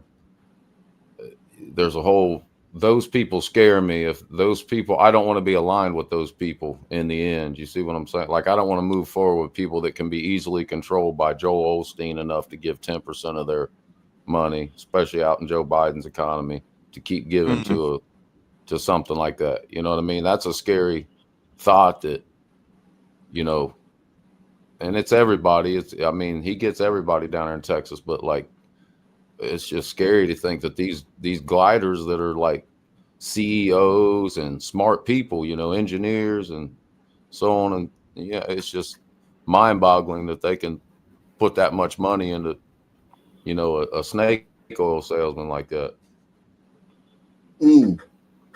Well, this is why I always talk about like the advantages that Judaism has over Christianity, and that it's like an ethno-religion. And gliders need like an ethno-religion. Fundamentally, that's how I see it. And I mean, you have to understand like what you said a moment ago about, you know, these gliders donating to this Joel Osteen so he can like throw it at fucking Israel or whatever the fuck he does with his money. I'm assuming that's what he does. Like keep in mind, gliders have been living under Christianity for like 2,000 years. So it's just this momentum that is hard to stop. Hard to stop, but easily to co-opt. Yeah, man. But no one's out here getting in front of it, not them pushing back enough, other than maybe Marjorie Taylor Greene to, you know, to stop this whole Israel control over Christians, because that's what I mean. At this point, through the Kyrie Irving and Kanye and Candace, and if it's one thing, and Fisherman, we've all learned over the years is this Juice Crew thing is real, and they've got the control over the Christians, and it looks like from the footage we're seeing over the Muslims too, they're booting their ass every other day.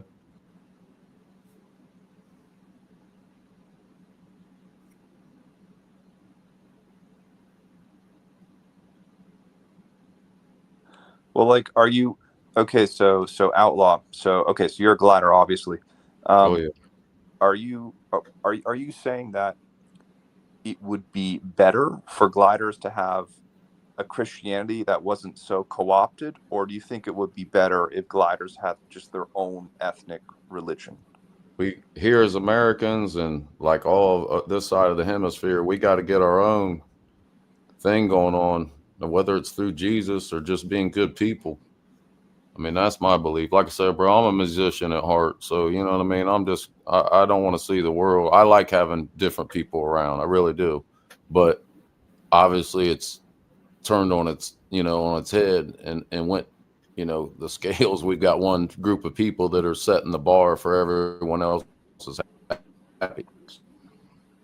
Well, How we get tell me around, this, I don't know, but do you think it would be appropriate to look at like the passing of the Hart-Celler Act in 1965, and then all that time has passed since now, and the demographic changes of the country have occurred? Like, are you surprised that your country, well, mine too, is, basically just tearing itself apart? I mean, I don't see how it couldn't go any other way given these, demographic changes over time. oh, absolutely. Like I said, man, I'm literally at the crossroads of, like, if you go an hour south of here, you're in the hills. Like, if you go an hour north of here, you're getting into metropolitan Columbus, to where, like, the people have changed so much that you don't even know what a Buckeye is anymore. Like, and when you see a Sun person, literally 7 out of 8 Sun people are not going to be a brother. That scares me. And I know we rag on some men every night here, and we look at and see what they do. But I'm telling you, the looks on some of these Africans' faces and some of these Haitians, you can tell these dudes have killed people with a sword, man. So, like, obviously we got to get rid of them. But so because I grew up in the 80s and 90s, I just hate to see the Sun man totally, you know what I mean? Like, I just miss they used to contribute a lot besides just Glock switching and the hip hop stuff. I grew up a break dancer, loving hip hop, and then something happened, where we started killing people. Went from the Fat Boys to NWA, and it just took a different turn. Now it's obviously ran off the rails. But so I guess why I ask you this stuff is because I feel like you're kind of like an avatar for a lot of gliders. I think like you. Absolutely. And but can you see my confusion here? Because it's like, it seems you acknowledge that the passing of the 65 Immigration Act was bad because it resulted in a less white, less homogenous society. But then honestly, it's bad to say, but I just miss only seeing white people, black people, and like some mixed people. That's how I grew up. We had a couple Asian kids that come in, but I really do miss them days because we all got along and had a great life together. But then, so why do you say you love all people and you're a liberal and you're a hippie, but then you also can acknowledge the demographic change as negative? Those seem to be contradictory ideas.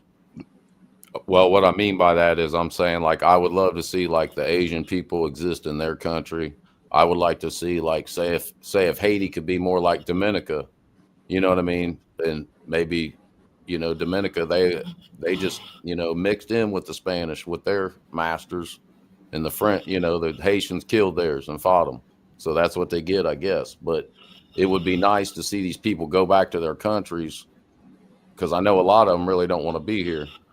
They would rather be in their country, but their, countries are shitholes. But that's kind of my, the hippie in me. That's where that comes from. That idea that could happen, but reality, we watch Ox show every day, so we know what reality is. Hold on, Outlaw. Do you like diversity? Do you like living in mixed areas or not? I'm not really getting I do. this. I enjoy it because I've played like in Nashville music scene. Like, you'll meet different people, and like, it's just, yeah, I do overall. Okay, so then if you do, then that would be at odds with sending, quote unquote, the Asian people back to their country, wouldn't it?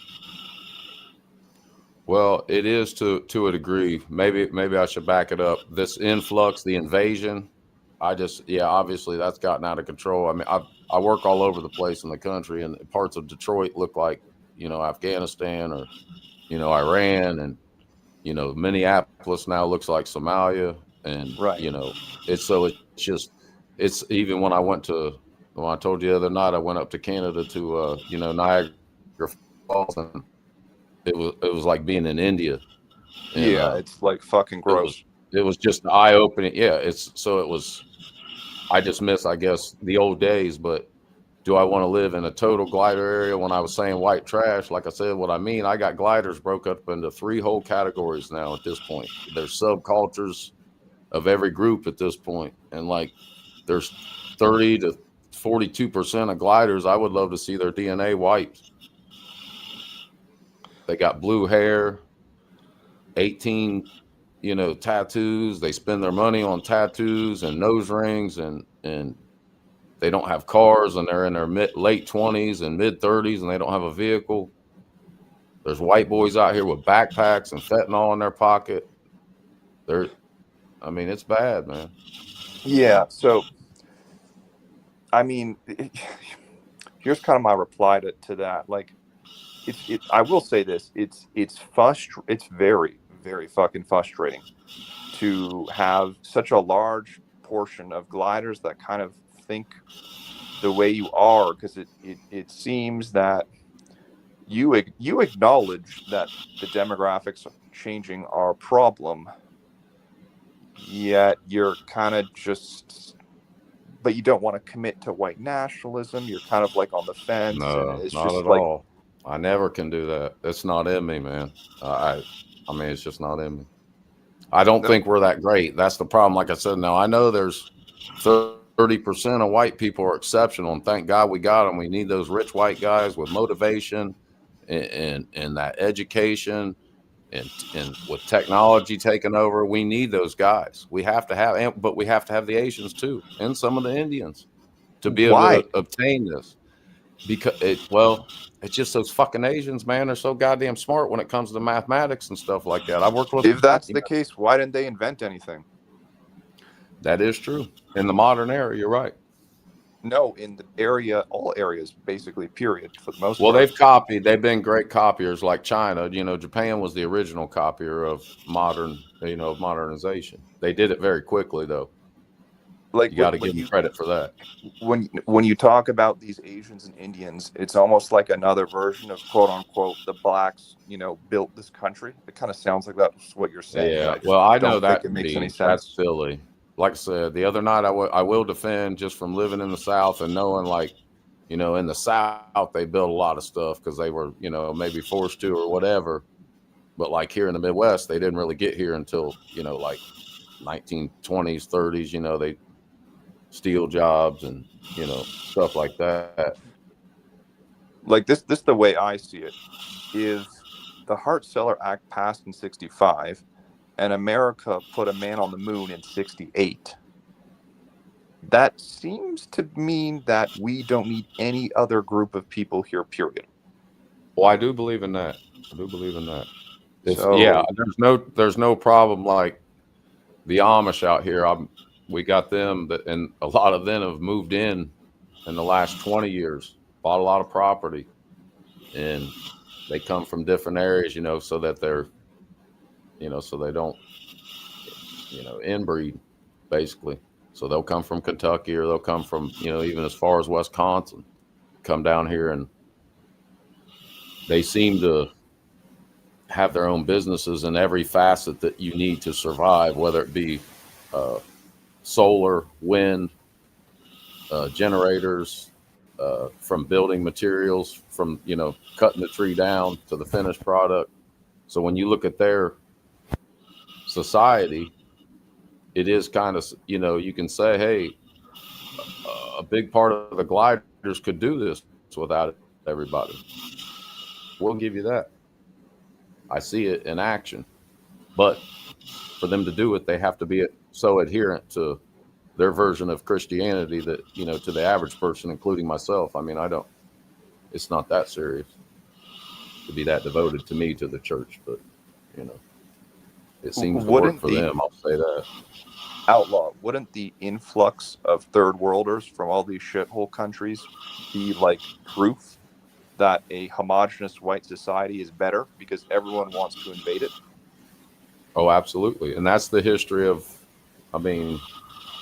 since we've come in contact with the Moors or the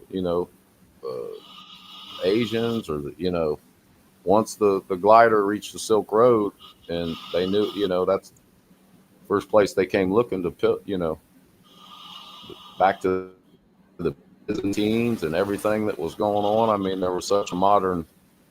And then once again, that's just everything that's modern, though. So you got to look at some people. Maybe if you're living in Brazil in the rainforest right now, none of that stuff means anything. Now, do I want to live down there with them? No. But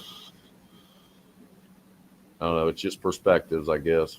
But I could definitely back that up.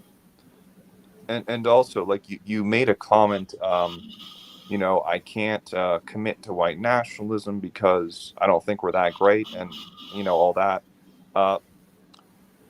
In your mind, why would it be a prerequisite for white people, or for any people really, to think they're great and therefore justify, racial nationalism? Like, let's just say gliders were not great and they sucked and were not very smart.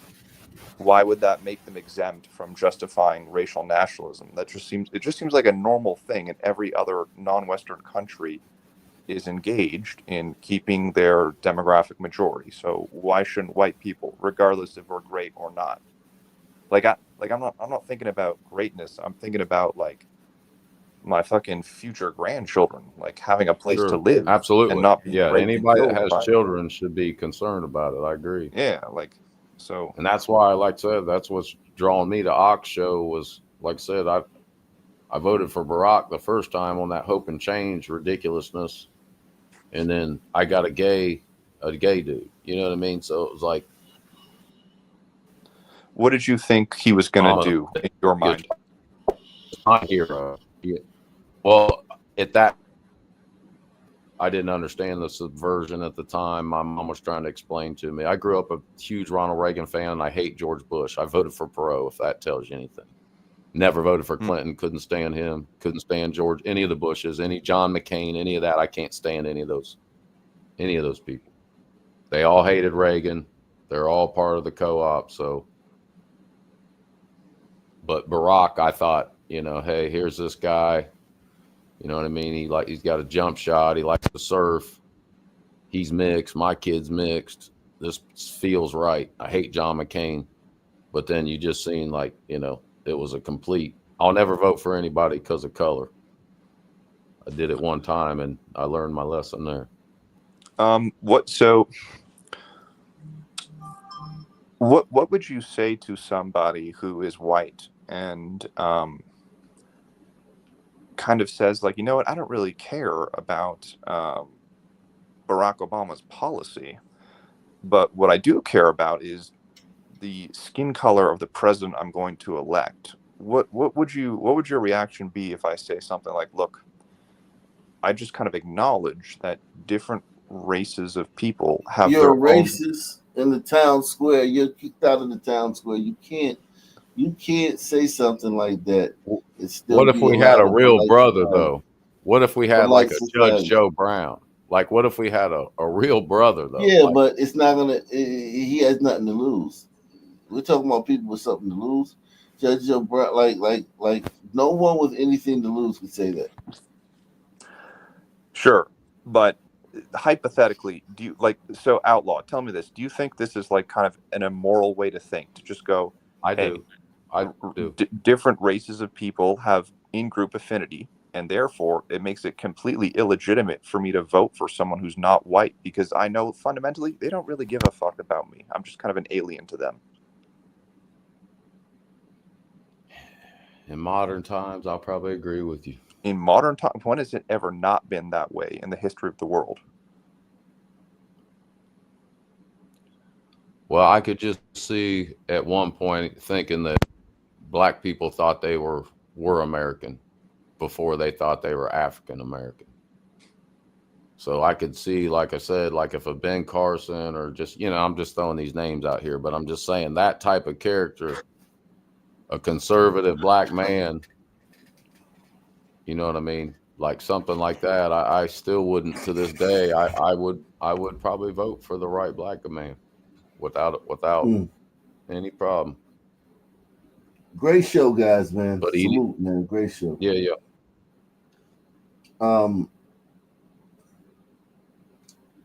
Thank you for everybody that dropped by, came into the building, man. Salute, new guy. Salute, Last Outlaw. Same black time, same black channel. Out of here. Subscribe.